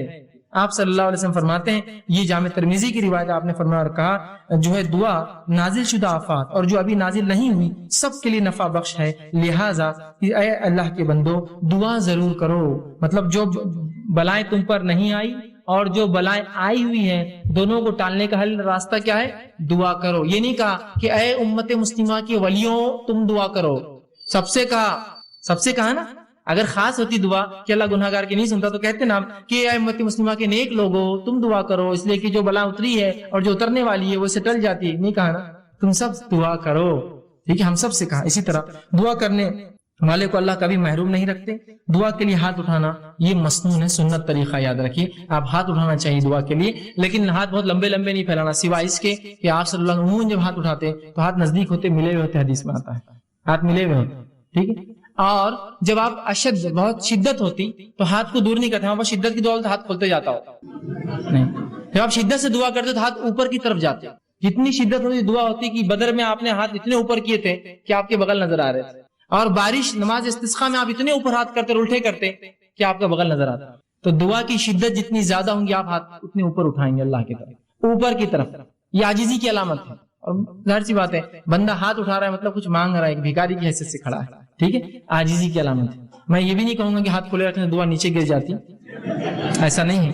یہ سب اللہ کا غائب کا معاملہ ہے, لیکن ہاتھ ملانا چاہیے اور ہاتھوں کو آپ اس کی شدت کے اعتبار سے کیجیے, اور قبلے رخ ہونا بھی یہ سنت ہے یاد رکھیں. ٹھیک ہے, تو آپ صلی اللہ علیہ وسلم فرمایا دعا کے لیے ہاتھ اٹھانا مسنون ہے, اور دعا جب کرتا ہے بندہ محروم. ابن ماجہ کی روایت آپ نے فرمایا اور کہا تمہارا رب بڑا حیا کرنے والا ہے اور بڑا سخی ہے, بہت دینے والا ہے. اس کو ایک تو شرم بہت آتی اور بہت سخی ہے, بہت دینے والا ہے. تو لہٰذا جب بندہ اس کے حضور میں ہاتھ اٹھاتا ہے تو اللہ کو شرم آتی ہے, میں کیسے نہیں دوں گا اس کو. ایک مطلب بہت حیا آتی ہے اس کو کہ کوئی اس کے در پر آئے مانگے اور وہ خالی ہاتھ چھوڑے. تو اللہ کے رسول جب بندہ ہاتھ اٹھاتا ہے تو اللہ بڑا حیا دار ہے, بڑا سخی دینے والا ہے. تو اس کو شرم آتی ہے, حیا آتی ہے کہ اس بندے نے جس نے ہاتھ اٹھایا اس کو خالی کیسے جانے.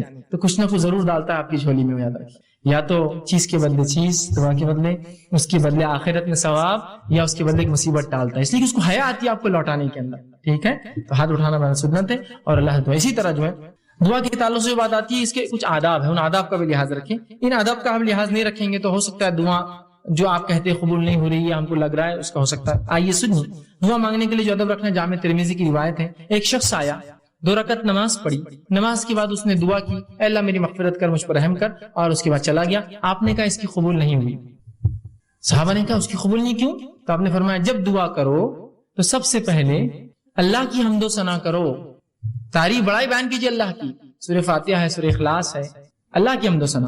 اس کے بعد مجھ پر درود بھیجو, اور اس کے بعد اپنی حاجت رکھو. تو دوسرے صحابی نے سن لیا, فوراً گئے, نماز پڑھی, اس کے بعد الحمد ثنا کی اور رسول اللہ صلی اللہ علیہ وسلم پہ درود بھیجا, اور اس کے بعد جو ہے اپنی دعا کہ اللہ کے رسول نے فرمایا اس کی قبول ہوئی.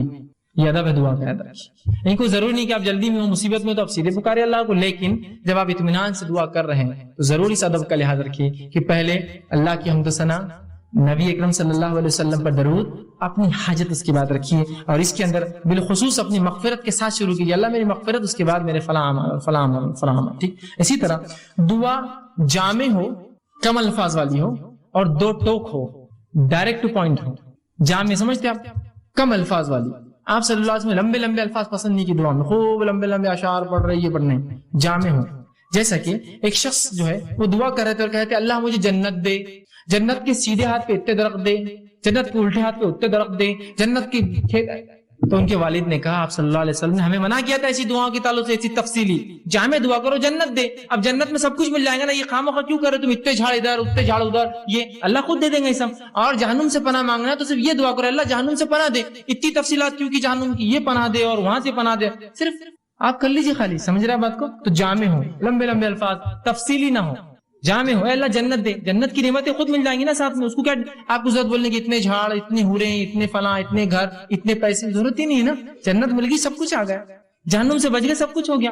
اتنا کیوں کہ اللہ جہنم کے وہ حصے سے نجات دے اور وہ حصے سے نجات دے اور وہ حصے سے، خالی آپ بول دیجیے بس. بات سمجھ رہے آپ؟ ٹھیک ہے. جامع ہو اور دو ٹوک.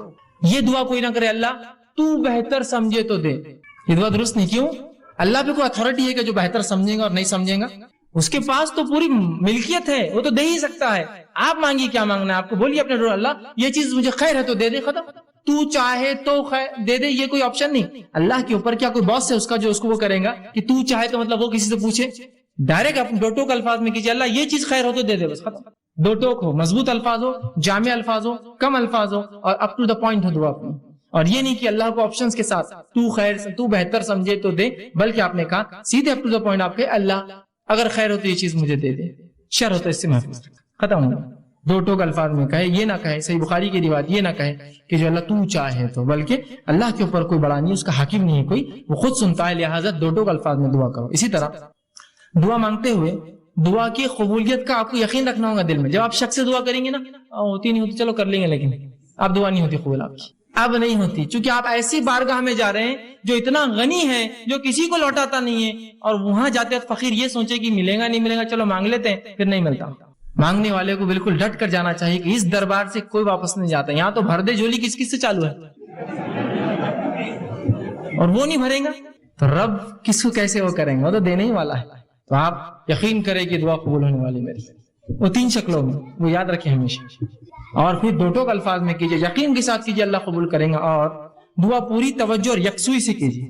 دعا میں خشوع ہو، جیسا نماز، روزہ، زکوٰۃ، حج، ذکر و اذکار، تلاوت قرآن میں خشوع، تو اسی طرح خشوع ہو. یہ نہیں کہ آپ بہت سے لوگ دعا کرتے ہیں ہاتھ چالو ہے کچھ تو بھی چل رہا ہے بس، مطلب کوئی ان کو دعا میں خشوع نہیں، بس ہو رہی ہاں آمین چل رہا ہے معاملہ.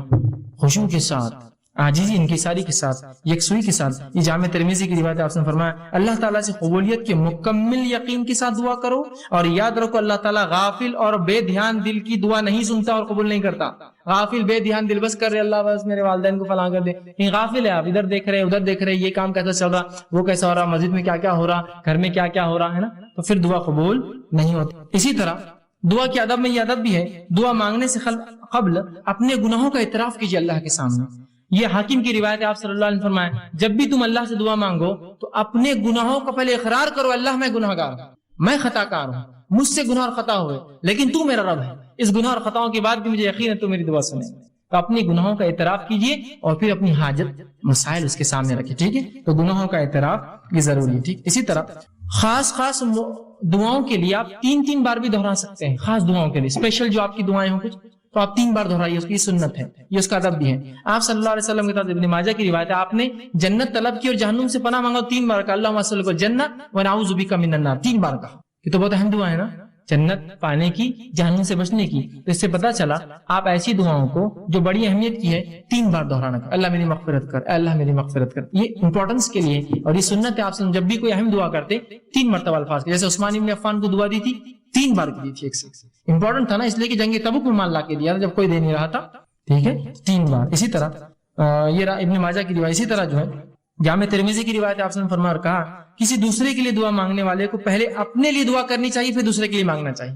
اگر کوئی آپ سے کہا بھائی میرے لیے دعا کیجیے تو آپ صلی اللہ علیہ وسلم فرمایا پہلے اپنے لیے مانگ اور پھر اس کے لیے وہ چیز مانگ، اس لیے کہ پہلا محتاج تو وہی ہے جو مانگ رہا ہے اور پھر وہ ہے جس نے مانگنے کا کہا. جب بھی کوئی آپ سے دعا کہے تو ضرور اپنے لیے مانگیے پہلے اور پھر اس سامنے والے کے لیے دعا کیجیے. اسی طرح جو یہ ابو داؤد کی روایت ہے، آپ صلی اللہ علیہ وسلم فرمایا کہ دعا جو ہے جامع ٹھوس الفاظ لیکن زیادہ معنی والوں سے دعا مانگنی چاہیے، مطلب تھوڑے ہو، ٹھوس ہو، مضبوط ہو اور زیادہ اس کا معنی اس کے ساتھ کرنا چاہیے. اسی طرح ہاتھ اٹھائے بغیر بھی دعا کرنا جائز ہے، لیکن ہاتھ اٹھانا سنت اور ادب ہے.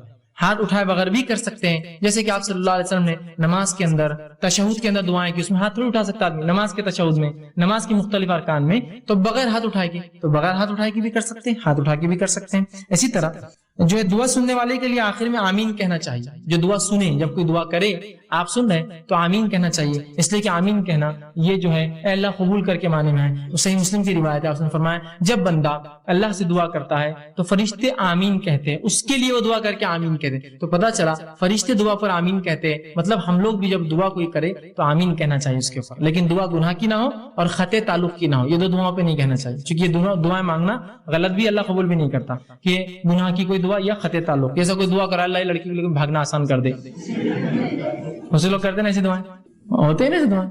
تو پھر نوجوان اس لیے بول رہا ہوں تو یہ دعائیں نہیں قبول ہوتی، یہ تو گناہ کی ہے نا. آپ ایسی دعا اللہ سے کرتے ہیں اللہ میرے کو شراب کی نعمت عطا فرما، ہے نا، میرے لیے جوا چرس گانجا یہ سب آسان کر، میرے کلب کو جو سٹے کا ہے اس کو خوب چلا، ہے نا، لوگوں کو خوب بیمار کر تاکہ میرے دواخانے میں آئے.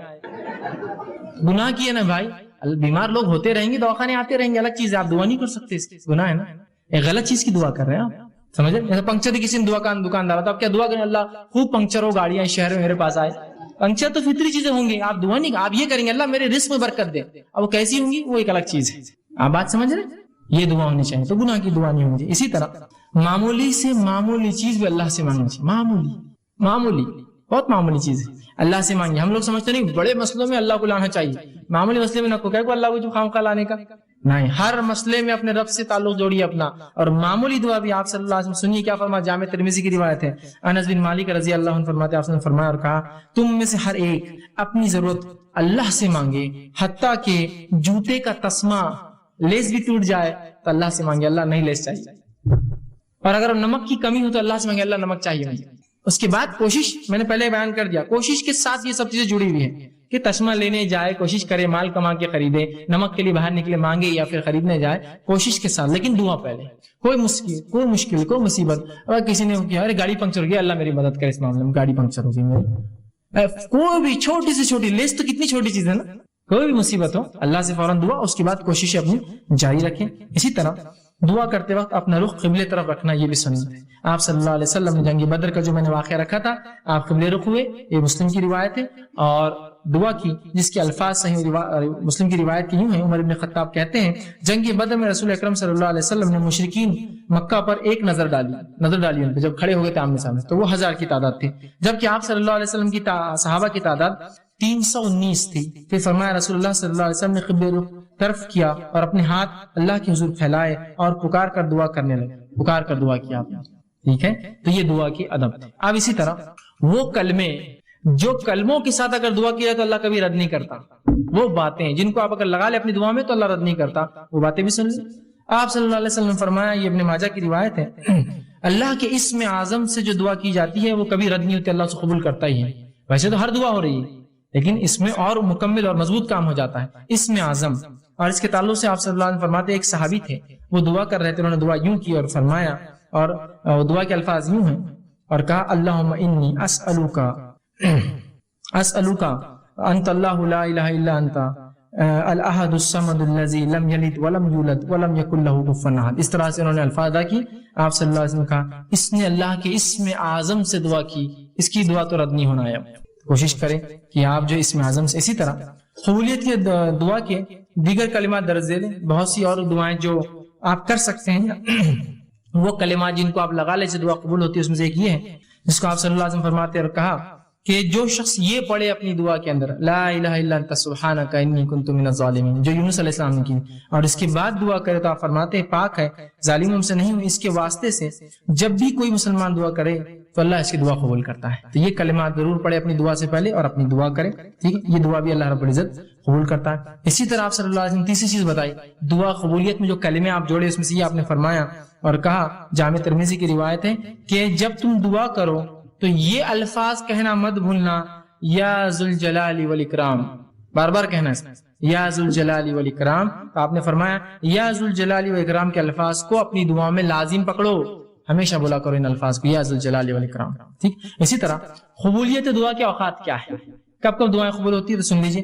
رات کے آخری حصے میں دعائیں قبول ہوتی ہے. صحیح بخاری کی حدیث ہے، آپ نے فرمایا رات کے آخری حصے میں اللہ پہلے آسمان میں آتا ہے اور ایک آواز آتی ہے کوئی مغفرت کا طلب کرنے والا میں دینے، اور ہر رات ہوتا ہے، رمضان کی رات خاص نہیں، ہر رات تیسرا پہر آخری حصہ جس کو سحری کا حصہ بولتے ہیں نا، یہ حصے میں دعا کیجیے، قبول ہوتی ہی ہے. اسی طرح آپ نے فرمایا اذان اور اقامت کے درمیان جو دعا کی جاتی ہے قبول ہوتی ہے، جامع ترمذی کی روایت ہے، اذان کے بعد سے اقامت کے بیچ میں آپ مسجد میں گئے دعائیں کیجیے۔ اسی طرح سجدے میں دعائیں قبول ہوتی ہیں، آپ صلی اللہ علیہ وسلم فرمایا، صحیح مسلم کی روایت ہے، جب بندہ سجدے میں ہوتا ہے اللہ سے سب سے نزدیک ہوتا ہے تو لہٰذا تم اس میں خوب دعائیں مانگو، تو سجدے میں دعا ہوتی ہے۔ اسی طرح جمعہ کے دن ایک ایسی گھڑی ہے جس میں اللہ تعالیٰ دعا قبول کرتا ہے، یہ بخاری کی حدیث ہے، اور ایک حدیث کے مطابق آپ نے فرمایا وہ گھڑی عصر اور مغرب کے بیچ آتی ہے، وہ تھوڑا وقفہ ہوتا ہے، کوشش کرے کہ جمعہ کے دن بار بار ہر وقت زیادہ سے زیادہ دعائیں کرے تاکہ جب بھی وہ گھڑی ہو، ایک قول کے مطابق عصر سے مغرب کے بیچ ہے لیکن وہ ایک دن کبھی بھی آتی ہے وہ گھڑی دن بھر میں۔ اسی طرح آپ صلی اللہ علیہ وسلم میدان جنگ میں اگر مسلمان کافروں کے لشکر کے سامنے ہو یا گتھم گتھا ہو اور اس میں اگر وہ دعا کرے تو ایسی دعا اللہ کبھی رد نہیں کرتا اور قبول کرتا ہے، ٹھیک ہے، یہ روایت جو ہے ابو داؤد کی ہے۔ اسی طرح بارش جب نازل ہو رہی، آپ نے فرمایا اگر کوئی دعا کرے، حکیم کی روایت ہے، اللہ اس دعا کو بھی قبول کرتا ہے۔ جب بارش برستی ہے اللہ کی رحمت ہوتی ہے، یاد رکھیے، اللہ نے روک رکھا ہے، ایک الگ بات ہے ہم سے یہ رحمت ابھی بھرا اس مہینے میں، لیکن جب بھی بارش برسے یاد رکھیے، تو بارش جب برستی ہے رحمت ہوتی ہے، مطلب اللہ خوش ہے اس بستی سے، برسا رہا ہے، ہم سے ناراض اس لیے نہیں برسا رہا، بہرحال تو خوش ہوتا ہے، تو لہٰذا آپ دعا ضرور کیا کیجیے، اس لیے کہ بارش کے وقت دعا کرے تو اللہ قبول کرتا ہے اس دعا کو، حکیم کی روایت۔ اسی طرح عرفہ کے دن 9 ذی الحجہ میں جو ہے عرفہ میں یوم عرفہ جو 9 ذی الحجہ کی دعا بھی قبول ہوتی ہے، جب حاجی میدان عرفہ میں ہوتے ہیں اور دعائیں کرتے ہیں اللہ ان کی دعاؤں کو رد نہیں کرتا، ترمذی کی روایت۔ اسی طرح توبہ کرنے والے کی دعا جو ہے دن ہو یا رات ہو کبھی بھی جو ہے اس کی دعا قبول ہوتی ہے، توبہ کرنے والے کی، اس لیے کہ آپ صلی اللہ علیہ وسلم فرمایا، صحیح مسلم کی روایت ہے، جب کوئی شخص رات توبہ گناہ کرتا ہے اور دن میں توبہ کرتا ہے اللہ اس کی سن لیتا ہے، دن میں گناہ کرتا ہے رات توبہ کرتا ہے سن لیتا ہے، مطلب گناہگار آدمی صبح اور شام کبھی بھی دعا کرے قبول ہو رہی اس کی دعا۔ دیکھیے آپ، ہم سمجھ رہے نیکوکاروں کی ہوتی ہے، یہاں تو گناہگار کے بارے میں آ رہی ہے حدیث کہ گناہگار آدمی صبح اور شام جب دعا کرے توبہ اس کی توبہ قبول کرتا ہے اللہ، دعا ہی تو کرتا ہے اللہ معاف کر تو قبول کر رہا ہے اللہ، رات کرتا ہے اور صبح مانگتا ہے تو قبول ہوتی ہے، صبح کرتا ہے اور رات مانگتا ہے تو قبول ہوتی ہے، تو گناہگار آدمی بھی اگر جب بھی مانگے اللہ سے مطلب دن اور رات تو قبول ہوتی ہے۔ اسی طرح دعا قبولیت کی ایک اوقات یہ بھی ہے زمزم، جب انسان زمزم پی، آپ صلی اللہ علیہ وسلم فرماتے ہیں، ابن ماجہ کی روایت ہے، کوئی شخص زمزم کو جس نیت سے پیتا ہے اللہ اس چیز کو قبول کرتا ہے، صحت کے لیے، بیماری کے لیے، مصیبت کے لیے، کوئی چیز کی دعا کر کے زمزم پیجیے انشاءاللہ عزیز قبول ہوں گی یہ دعا، ٹھیک ہے، تو یہ بھی جو ہے وہ تمام چیزیں جو دعا قبولیت کی گھڑیاں۔ اسی طرح اب وہ لوگ جن کی دعائیں قبول نہیں ہوتی، وہ کام جن کے کرنے سے دعا اللہ قبول نہیں کرتا، ایسے لوگ غور سے سنیے، آپ صلی اللہ معاف کرنا، وہ لوگ جن کی دعا اللہ قبول کرتا ہے وہ کون ہے، پھر اس کے بعد جن کی نہیں کرتا ہے وہ ہم دیکھیں گے، وہ کون لوگ ہیں جن کی اللہ دعا قبول کرتا ہے۔ پہلا مظلوم، اللہ مظلوم کی دعا قبول کرتا ہے، اور دعا بد دعا ایک ہی چیز ہوتی ہے، عربی میں یاد رکھیے، اچھے الفاظ اچھی چیز کے لیے مانگی جائے تو دعا ہوتی ہے، برے کے لیے مانگا تو بد دعا ہوتی ہے، کسی بھی آپ نے ظلم کیا اور دعا کر اللہ اس ظالم کو ختم کر، تو یہ مظلوم کی دعا درخت بد دعا ہوتی ہے اس کے، لیکن اس کی دعا ہے اللہ سے مانگتا ہے نا، تو مظلوم کی دعا رد نہیں ہوتی، مسافر کی دعا کبھی رد نہیں ہوتی، اور اسی طرح فرمایا باپ کی دعا بیٹے کے حق میں کبھی رد نہیں ہوتی، یہ بات یاد رکھیے، عموماً مائیں دعا کرتی بچوں کے لیے، نہیں پہلے باپ کرے، باپ کی دعا اولاد کے حق میں کبھی رد نہیں کرتا اللہ، سمجھ رہے کیوں بتایا گیا، اس لیے کہ عموماً باپ دعا کہاں کرتے ہیں، مرد زیادہ دعاؤں کے عادی نہیں ہوتے، عورتیں پھر بھی مائیں بہت کرتی بچوں کے لیے، باپ نہیں کرتا ہے، نہیں باپ نہیں کرنا چاہیے زیادہ دعائیں، ماں بھی کرے میں انکار نہیں کرتا ہوں خوب کرے، لیکن باپ پہلے کرے، اس لیے کہ حدیث میں ہے کہ باپ کی دعا رد نہیں ہوتی بیٹے کے حق میں، ضرور کرے اپنے بچوں کے لیے باپ دعا۔ آپ سے ہم فرماتے ہیں، ابن ماجہ کی روایت ہے، 3 آدمیوں کی دعا قبول ہو جاتی ہے جس میں کوئی شک نہیں، کوئی سیکنڈ اوپینین تھاٹ نہیں، پہلا مظلوم کی دعا، دوسرا مسافر کی دعا، اور والد کی دعا اپنے بیٹے کے حق میں، تینوں چیزیں مثلا قبول ہوتی ہے۔ اسی طرح آپ صلی اللہ علیہ وسلم فرماتے ہیں غازی کی دعا قبول ہو جاتی ہے، ٹھیک ہے، اور حج اور عمرہ کرنے والے کی دعا قبول ہوتی ہے، غازی جو میدان جنگ میں انسان ہے، اور حج اور عمرہ اس کے تعلق سے آپ نے فرمایا، ابن ماجہ کی حدیث آپ نے فرمایا جہاد فی سبیل اللہ کرنے والا اور حج اور عمرہ کرنے والا اللہ کا مہمان ہے، اللہ نے انہیں بلایا تو وہ آ گئے، لہٰذا اللہ سے اگر وہ سوال کرے تو اللہ انہیں عطا کرے گا، سوال کرے، حاجی بھی مہمان ہے مجاہد بھی مہمان ہے، سوال کرے بس اللہ عطا کرے گا، ٹھیک۔ اسی طرح نیک اولاد کی دعا والدین کے حق میں قبول ہوتی ہے، ہم سے سمجھتے بڑے چھوٹوں کو دے سکتے، چھوٹے ہی بڑوں کو دے دعا، جہاں باپ کی بیٹے کے لیے ہوتی بیٹے کی باپ کے لیے بھی ہوتی ہے قبول۔ آپ صلی اللہ علیہ وسلم فرماتے ہیں، مسند احمد کی بات آپ نے فرمایا کہ ایک آدمی نے اللہ رب العزت سے جب وہ جنت میں جائیں گا تو پوچھیں گا اللہ میرے نام اعمال میں کچھ نیکیاں ایسی ایسی اور ایسی لکھی تھی جو میں نے کی نہیں تھی، کبھی میں نے وہ کام کیے نہیں تھے، تو اللہ رب العزت کو بتائیں گا، کہیں گا یہ وہ دعائیں ہیں جو تیرا لڑکا تیرے لیے دنیا میں کیا کرتا تھا، اس کے بدلے میں تجھے اجر دے رہا ہوں آج۔ تو باپ کی بیٹے کے لیے، بیٹے کی باپ کے لیے، دونوں کے ایک دوسرے کے لیے رد نہیں ہوتی، سمجھ رہے آپ بات کو۔ اسی طرح آپ صلی اللہ علیہ وسلم فرماتے ہیں اور کہتے ہیں خوشحالی میں جو اور فراوانی میں جو اللہ کو یاد رکھتا ہے اللہ تعالیٰ تنگ دستی میں اس کی دعاؤں کو قبول کرتا ہے۔ بڑی اچھی حدیث سنی، جامع ترمذی کی روایت آپ سے فرماتے اور کہتے ہیں جو شخص یہ پسند کرتا ہے کہ مصیبتوں اور تکلیف اور مشکل حالات میں اللہ اس کی دعا قبول کرے تو اسے چاہیے کہ خوشحالی کے وقت میں خوب اللہ سے دعا کرے. بلکہ ہم تو کبھی بھی بدحالی میں دعا کرتے اللہ سے، خوشحالی میں کہاں یاد آتی؟ خوشحالی میں تو بس معاملہ بالکل وہ ہو جاتا. نہیں، جو خوشحالی میں اللہ کو یاد رکھتا ہے تو اللہ تنگ دستی اور بدحالی میں جو ہے اس کو کیا کرتا ہے؟ یاد کرتا ہے. سمجھ رہے؟ تو اس کی بھی ہوتی ہے. اسی طرح روزے دار کی دعا قبول ہو جاتی ہے. آپ صلی اللہ علیہ وسلم فرماتے ہیں جب روزے دار کوئی روزہ رکھتا ہے، بحقی کی روایت ہے، تو اللہ رب العزت اس کی دعا قبول کرتا ہے. اسی طرح بیمار کی دعا بھی قبول ہو جاتی ہے. اور وہ شخص، وہ انسان جو اپنے بھائی کے لیے دعا کرے، غائبانہ دعا یاد رکھیے، جو اپنے بھائی کے لیے غائبانہ دعا کرے اللہ رب العزت اس کو بھی قبول کرتا ہے. بحقی کی روایت آپ صلی اللہ علیہ وسلم فرمایا، کہا مریض کی دعا یہاں تک کہ وہ ٹھیک نہ ہو جائے قبول ہوتی ہے، اور بھائی کی دعا بھائی کے لیے جب غائبانہ کرے تو قبول ہوتی ہے. اور قبول ہونے والی دعاؤں میں سب سے جلدی جو دعا قبول ہوتی ہے وہ ایک بھائی کے لیے جب دوسرا بھائی غائبانہ دعا، اور بھائی سے مراد یہاں سگا بھائی نہیں، مسلمان بھائی جب دوسرے مسلمان بھائی کے لیے غائبانہ دعا، اس کے موجودگی میں تو کوئی بھی دعا کرتا ہے، غائب پیچھے کرتا ہے پیٹ کے، یہ سب سے جلدی قبول کر لیتا اللہ، اس لیے کہ دوسرے بھائی نے کیا اس کے لیے دعا. ٹھیک ہے، تو یہ تھا وہ لوگ جن کی دعائیں قبول ہوتی ہیں. اب وہ لوگ جن کی دعائیں قبول نہیں ہوتی وہ کیا اسباب ہے؟ سنیے. رزق کے حرام کھانے والا، اس کی دعا قبول نہیں ہوتی. رزق حرام، آج حرام رزق کھاتے ہیں کھلاتے ہیں، بلکہ رزق حرام پر پرورش پانے والی کی بھی دعا نہیں قبول ہوتی. مقائی کمانے والا نہیں، اس کو کھانے والا دعا قبول نہیں ہوتی اس کی. آپ صلی اللہ علیہ وسلم فرماتے ہیں ایک شخص کا، پھر آپ صلی اللہ علیہ وسلم نے ایک شخص کا ذکر کیا جو طویل سفر میں ہے، جس کے سفر کی وجہ سے گرد و غبار، دھول مٹی سے اس کا چہرہ بھرا ہوا ہے، اور اس کے بعد جو ہے وہ دونوں ہاتھ آسمان کی طرف کرتا ہے، وہ حج یا جہاد کے سفر پر ہے، اور دونوں ہاتھ آسمان کی طرف کر کے اللہ سے دعا کرتا ہے، اے اللہ میری دعا قبول کر. اللہ کہتا ہے میں اس کی دعا کیسے قبول کروں؟ اس کا کھانا حرام، اس کا پینا حرام، اس کے کپڑے حرام، اس کی پرورش حرام پر ہوئی ہے. حرام کھانے والا ہے، حرام کمانے والے، حرام پر پرورش جس کی بھی اللہ دعا نہیں خود. اس لیے میں نے کہا تھا اولاد کی تربیت میں، اس کے حق میں اولاد کو حلال مال کھلائیے. آپ اس کو حرام مال کھلائیں گے، اس کی تربیت اور اس کی دعاؤں کو برباد کر رہے ہیں. حلال مال کی بڑی اہمیت. کم کمائیے، مت کمائیے، لیکن حلال کمائیے. جو ہوتا ہے نا، مت سے مراد یہ کہ اب آدمی کچھ نہیں میرا بڑا پریشان حال ہے، بہت کم ہوتا ہے، لیکن حرام کے اس میں مت جائیے. رشوت خوری، سود کے اوپر تجارتیں، اسی طرح لوٹ مار، اس کی ٹوپی اس کے سر ڈال دی، ادھار پیسے لے کے کھا گئے، ایسا لوگوں نے زندگی گزار لے رہے ہیں. یاد رکھیے دعائیں نہیں قبول ہوتی آپ کی. اپنی مغفرت کی دعا کوئی بندہ نہ کر سکے، وہ رب جو حیا دار ہے اور سخی ہے، اگر وہی آپ کی دعائیں نہ قبول کرے، یا ایسا عمل جس سے آپ کی وہ ربی دعا قبول نہ کرے، اس سے بری بات کیا ہو سکتی کوئی بری بات اس سے؟ حرام مال، پہلی چیز صحیح مسلم کی روایت. دوسرا، جو گناہ کے لیے دعا کریں گے اور خطا رحمی کے لیے اس کی دعا قبول نہیں ہوتی. گناہ کے لیے آپ دعا کریں، خطا رحمی رشتہ توڑنے کی، اس کی دعا قبول نہیں ہوتی، پہلے وضاحت میں کر چکا ہوں. اسی طرح غفلت اور لاپرواہی سے کرنے والے کی دعا قبول نہیں ہوتی.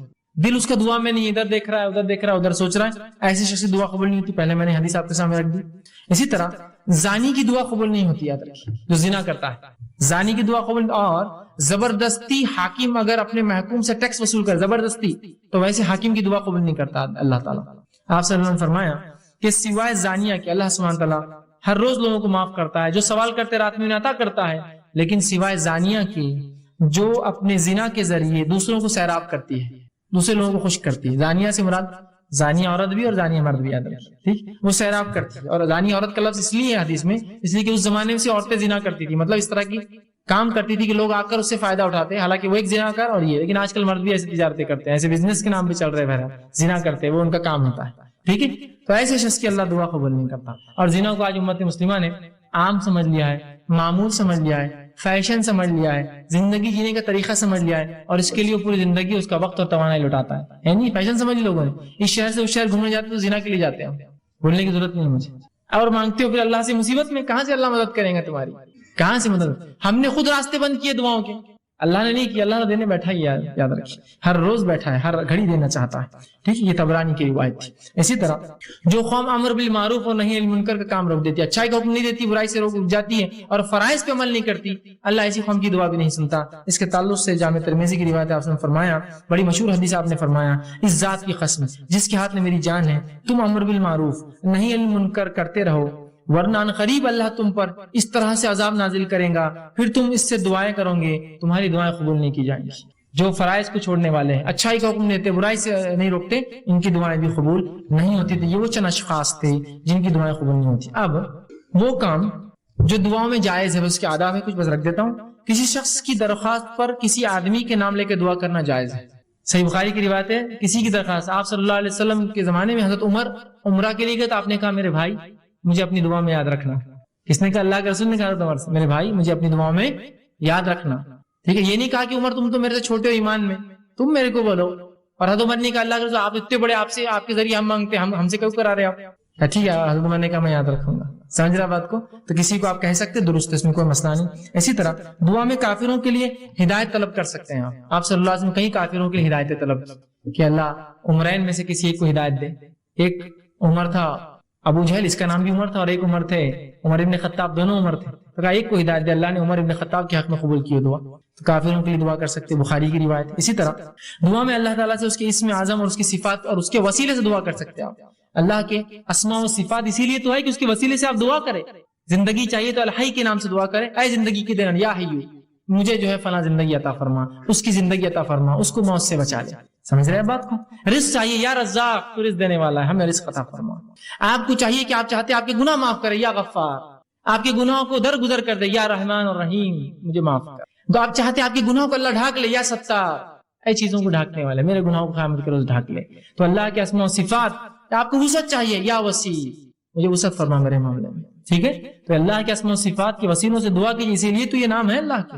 بہرحال اسی طرح اپنے نیک اعمال کے وسیلے سے بھی دعا مانگ سکتے, یہ بھی قبول ہوتی ہے. میں نے جیسا کہ بخاری کی حدیث ہے کہ 3 آدمی جو بنی اسرائیل کے غار میں چلے گئے, تینوں نے نیک اعمال کے وسیلے سے دعا مانگی نا. کیا تینوں نے یہ کہا نہیں ہم اپنے قوم کے نبی جو انتقال کر کے ان کے وسیلے سے مانگیں گے, اپنے قوم کے پیروں فقیروں سے مانگیں گے, خود کے وسیلے سے مانگی تینوں نے دعائیں. ٹھیک ہے, تو اپنے وسیلے سے, بخاری کی روایت. اسی طرح زندہ نیک آدمی سے دعا کروانا جائز. کوئی زندہ نیک آدمی بول بھی سکتے دعا کرو, اور کروانا مطلب وسیلہ لینا کہ دیکھیے آپ میرے لیے دعا کریں اور میں نیک سمجھتا ہوں آپ کو اور میں بھی دعا کروں گا, لیکن میں آپ کے نام آپ کے وسیلے سے دعا کروں گا اللہ سے. اس طرح سے اگر آپ اجازت لے اور وہ بھی دعا کرے اور آپ بھی دعا کرے, دعا قبول ہوتی ہے, یہ بھی جائز ہے. لیکن یہ ہر بار کا معمول مت بنا جی کہ اللہ اس کے بغیر قبول ہی نہیں کرتا وسیلے پر. امت نے اتنی حدیث لے لی اور بس ہر چیز کو نہیں ان کے ذریعے اور ان کے ذریعے نہیں. یہ تو کچھ کئی چیزوں میں سے ایک سبب ہے کہ آپ کسی کو نیک سمجھتے ہیں تو اس کو مسئلہ بتائیے, خود بھی دعا کرے, یہ نہیں کہ آپ بری ہو گئے نہیں انہوں کر رہے دعا, وہ بھی دعا کرے, تو یہ بھی جائز ہے, ایسا کروایا جا سکتا ہے. ٹھیک, اسی طرح وہ کام جو دعا کے اندر منع ہے, بس یہ آخری بات ہے, دعا میں اشعار پڑھنا اور پر تکلف الفاظ استعمال کرنا منع ہے. اشعار شعر شاعری مطلب بالکل طرز میں دعا پڑھتے نا, فلاں فلاں فلاں فلاں فلاں, وہ چلتے رہتا. کچھ لوگوں کا ایک بالکل ایک ٹیپ چلتا ہو شاعری اور فلاں اور فارسی شاعری کے اندر دعا کرنا, اور پر تکلف الفاظ, بہت ہی تکلف ایسے الفاظ کی پیچھے والے خالی دیکھ رہے ایک دوسرے کو کیا کر رہا بول کری, یہ دعا ہے اس کی, پر تکلف الفاظ. ٹھیک, یہ درست نہیں, بخاری کی روایت ہے. اسی طرح ابن ماجہ کی روایت ہے, آپ صلی اللہ علیہ وسلم فرمایا کہ دعا میں غیر ضروری باتیں کرنا منع ہے. غیر ضروری باتیں کہ جنت ہونا, یہ ہونا, اس میں فلاں ہونا, بس جنت کا سوال کیجیے, جہنم سے نجات کا سوال. اسی طرح اپنے گناہوں کی جو ہے دنیا میں سزا مانگنے کی دعا کرنا یہ منع ہے کہ آپ اللہ سے ایسی دعا کریں. صحیح مسلم کی روایت, ایک صحابی نے ایک دعا کی, اللہ میرے گناہوں کی سزا مجھے دنیا میں دے دے, اور وہ بیمار پڑ گیا. آپ صلی اللہ علیہ وسلم ان کی عیادت ہوئے, کہا تو نے کیا کیا ایسا؟ تو کہ اللہ کے رسول میں نے ایک دعا کی, اللہ میرے گناہوں کی سزا دنیا میں دے. تو کہا کیا تیرے میں اتنی طاقت ہے جو دنیا میں گناہ کی سزا تو بھگت سکے؟ کہا تو نے یہ دعا کرنا تھا, ربنا آتنا فی الدنیا حسنۃ, اللہ دنیا بھی آسان کر, وفی الآخرۃ حسنۃ, آخرت بھی آسان کر, وقنا عذاب النار, آگ کے عذاب سے بچا. کہ انہوں نے ایسی غلط دعا کی کہ ان کو بخار چڑھ گیا تھا, اللہ نے قبول کی, ان کو اس کی بدلہ مل رہا تھا, تو پھر انہوں نے دعا کی, بخار چلا گیا. تو اپنے لیے دنیا میں میرے کو دے دے بول کر نہیں کرنا چاہیے, اللہ ہو گئے مجھ سے گناہ معاف کر, نہیں اللہ میرے کو سزا دے دنیا میں جتنے میں نے کیے, کہاں سے بھگت سکیں, کئی زندگیوں میں لائیں گے تو نہیں بھگت سکتے ہم.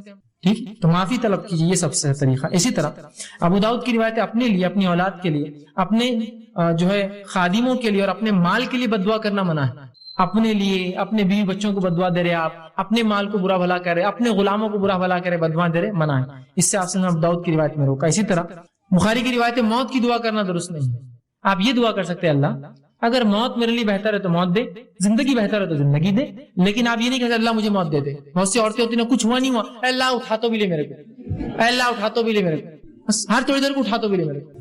مطلب آپ موت کی نہیں کر سکتے, یہ دعا نہیں کرنا چاہیے. ٹھیک, اسی طرح ہوتا ہے بہت سی بار انجانے جانے میں لوگ بددعائیں دیتے ہیں, جیسا اولاد کو نہیں دینا چاہیے, بچوں کو نہیں دینا چاہیے, اس لیے کہ آپ صلی اللہ علیہ وسلم نے فرمایا, وہ جو حدیث تھی پہلی میں پھر دوہرا دیتا ہوں, اولاد, اپنے خادم, غلاموں کو, بچوں کو بددعا نہیں دینا. آپ نے فرمایا, دیکھیے کیا فرماتے ہیں, اپنی جانیں, خود کو, اپنی اولاد, اپنے خادموں اور اپنے مالوں کے لیے بددعا نہ کرو کہ تمہاری زبان سے ایسے وقت کوئی بددعا کے کلمات نہ نکل جائے جس وقت اللہ اسے قبول کر لے. تو عورتیں بھی ہوتی بہت سی بار بددعائیں دیتی بچوں کو، ناس پیٹا ہے، یہ تو میرا فلاں ہے، یہ تو ایسے ہے، بددعائیں مت.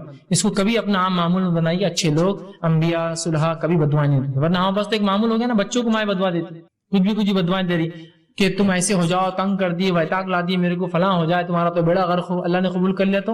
اور پھر وہی مائیں پھر دعائیں کریں گی، اللہ اس کا بیڑا غرق کیوں ہو رہا ہے، پھر آپ نے تو بددعا دی تھی. خام خواہ اچھے الفاظ برے الفاظ مت نکالیے. ٹھیک اسی طرح موت کی دعا کرنا منع، اسی طرح خطا رحمی اور گناہ کی دعا کرنا منع ہے، اور اسی طرح عجلت طلبی سے دعا کرنا آپ سے منع کیا. صحیح مسلم کی روایت. اسی طرح صحیح بخاری کی روایت، دعا مانگتے ہوئے اللہ کے ساتھ کسی نبی یا ولی یا بزرگ کے تھرو وہ کرنا کہ ان کے ذریعے ہوتا ہے، یہ شرک ہے. آپ صلی اللہ علیہ وسلم فرمایا اور کہا، بخاری کی روایت ہے، اور فرمایا جو شخص اس حالت میں مرا کہ دعا اللہ کے سوا دوسروں کو شریک ٹھہراتا تھا وہ جہنم میں جائیں گے. کتاب کہتے ہیں اے فلاں کہ تم فلاں کر سکتے ہو، تمہارے ذریعے سے شریک کر رہے ہیں آپ اللہ کے ساتھ، مطلب یہ بھی اتنا ہولڈ رکھتے ہیں کہ اللہ کو منوا سکتے ہیں، شرک کر رہے ہیں آپ اس کا، تو یہ نہیں ہونی تھی. اسی طرح حسن فرمایا غیر اللہ سے دعا مانگنا سب سے بڑی گمراہی، یاد رکھیے. اللہ کے علاوہ ہم دوسروں سے جو دعائیں کرتے ہیں یہ بہت بڑی گمراہی، یاد رکھیے. دعا مانگتے وقت جو ہمیں صرف اللہ سے مانگنا چاہیے. اور جو میں نے آیت آپ کے سامنے رکھی تھی، بہر قرآن میں اللہ رب العزت نے سورہ مائدہ آیت 46 سے فرمایا کہ غیر اللہ سے جو مدد مانگتے ہیں، دعائیں کرتے ہیں، وہ بڑا شرک ہے. اللہ نے فرمایا ومن اضل ممن يدعو من دون الله من لا يستجيب له الى يوم القيامه وهم عن دعائهم غافلون. دیکھیے کیا فرمایا اللہ، اس شخص سے زیادہ گمراہ کون ہو سکتا ہے جو اللہ کو چھوڑ کر ان کو پکارے جو قیامت تک جواب نہیں دے سکتے، بلکہ اس سے بھی بے خبر ہے کہ ان کو اللہ کے ساتھ شریک ٹھہرایا جا رہا ہے، ان کو پکارا جا رہا ہے. آج انہیں سے مانگتے ہیں نا جو سن بھی نہیں سکتے ہماری بات، بے خبر ہے ہماری باتوں سے. کہاں جا کے مانگ رہے ہیں آپ، جو سن بھی نہیں سکتا، اس کو پتا بھی نہیں چلے قیامت دن میرے کو شریک کر دیا تھا اس نے اللہ کے ساتھ. ٹھیک ہے، تو یہ دعا مانگنا حرام ہے. اسی طرح جو ہے اللہ رب العزت نے دعاؤں کے تعلق سے قرآن نے بڑی ترغیب دلائی، اور اللہ کے علاوہ دعا مانگنا بہت سخت گناہ بتایا. 2-3 آیتیں رکھ کے بات ختم کرتا ہے. اللہ رب العزت قرآن میں فرماتا ہے اور یوں کہتا ہے، اللہ رب العزت نے فرمایا یا ایھا الناس ضرب مثل فاستمعوا له، اے لوگو غور سے سنو، اے انسانوں غور سے سنو. اللہ تمہارے لیے ایک مثال دیتا ہے، ایک مثال دے رہا ہے. کیا مثال سنی؟ ان الذين تدعون من دون الله لن يخلقون ذبابا ولو اجتمعوا له، کہ وہ لوگ جن کو تم اللہ کے علاوہ پکارتے ہو وہ ایک مکھی بھی پیدا نہیں کر سکتے. جو پیدا نہیں کر سکتا وہ سن بھی نہیں سکتا. وہ ایک مکھی بھی پیدا نہیں کر سکتے، اور مکھی پیدا کرنا تو دور، اگر مکھی ان کے سامنے سے کچھ لے کر اڑ جائے تو اس سے واپس چھیننے کی طاقت بھی نہیں رکھتے. بڑے کمزور ہے جو ایسوں سے مانگتے ہیں، اور بڑے کمزور ہے جو لوگ مانگنے والے ہیں. کتنا کمزور ہے نا. آپ کس سے مانگ رہے ہیں؟ جس کے سامنے چڑھاوے رکھے ہوئے ایک مکھی لے جائے تو اٹھا کے مار بھی نہیں سکتا ہو، آپ اس سے مانگتے ہو. جو مکھی پیدا نہ کر سکی اس سے دعائیں کرتے ہو، جبکہ وہ مکھی اڑانے کی طاقت بھی نہیں رکھتا. جو شخص وہ خود غافل ہے آپ کی ان دعاؤں سے، قیامت کو روز انکار کریں گا آپ کے شرک. اللہ میں نے تھوڑی کہا تھا ان سے مجھ سے مانگو، یہ تو یہ لوگ پکڑ لی مجھے اس کے بعد.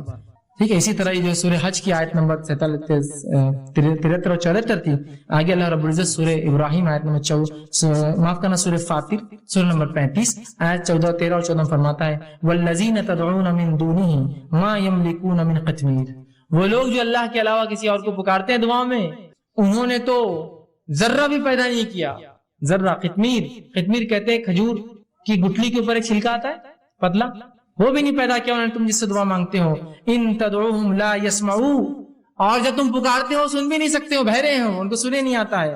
دعاکم، تمہاری دعاؤں کو سنتے نہیں. ولو سمعوا ما استجابوا لکم، اور اگر سن بھی لے، کوئی زندہ ہے سن بھی لے تو تمہاری دعاؤں کو قبول نہیں کر سکتا، طاقت نہیں تھی قبول کرنے کی.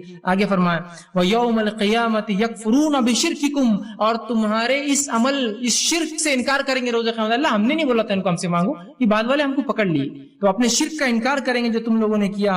وَلَا يُنَبِّئُكُمْ مِثْلُ خَبِيرٍ، اور فرماتا ہے حقیقت حال کہ ایسی صحیح خبر تمہیں خبردار کے سوا اور کوئی نہیں دے سکتا. مطلب اللہ کے رسول جو بتا رہے ہیں ان پر ایمان لاؤ، یہ مشرکین کے لیے تھا، لیکن افسوس آج مسلمان اسے پڑھیں. اسی طرح سورہ نحل سورہ نمبر 16 آیت نمبر 20 اور 21 میں اللہ نے فرمایا والذین تدعون من دون اللہ لا یخلقون شیئا وهم یخلقون. تم اللہ کے علاوہ جن سے دعائیں کرتے ہو وہ خود پیدا کیے گئے ہیں، پیدا کرنے والے نہیں ہیں. تو جو پیدا ہوتا ہے دعا سن بھی نہیں سکتا ہے. کیا فرمایا لا یخلقون شیئا، انہوں نے کچھ پیدا نہیں، وهم یخلقون، وہ خود پیدا ہوئے. امواتا غیر احیاء، وہ مردہ ہے زندہ بھی نہیں جن سے تم مانگ رہے ہو. ہے نا ہمارا حال تو یہ مردوں سے مانگ رہے ہیں، سوچتے ہیں کہ ہم سمجھے اللہ سنتا نہیں تھے مردوں کی سنیں گا. تو کہا امواتا غیر احیاء، کہ وہ مردہ ہے زندہ بھی نہیں. احیاء وما یشعرون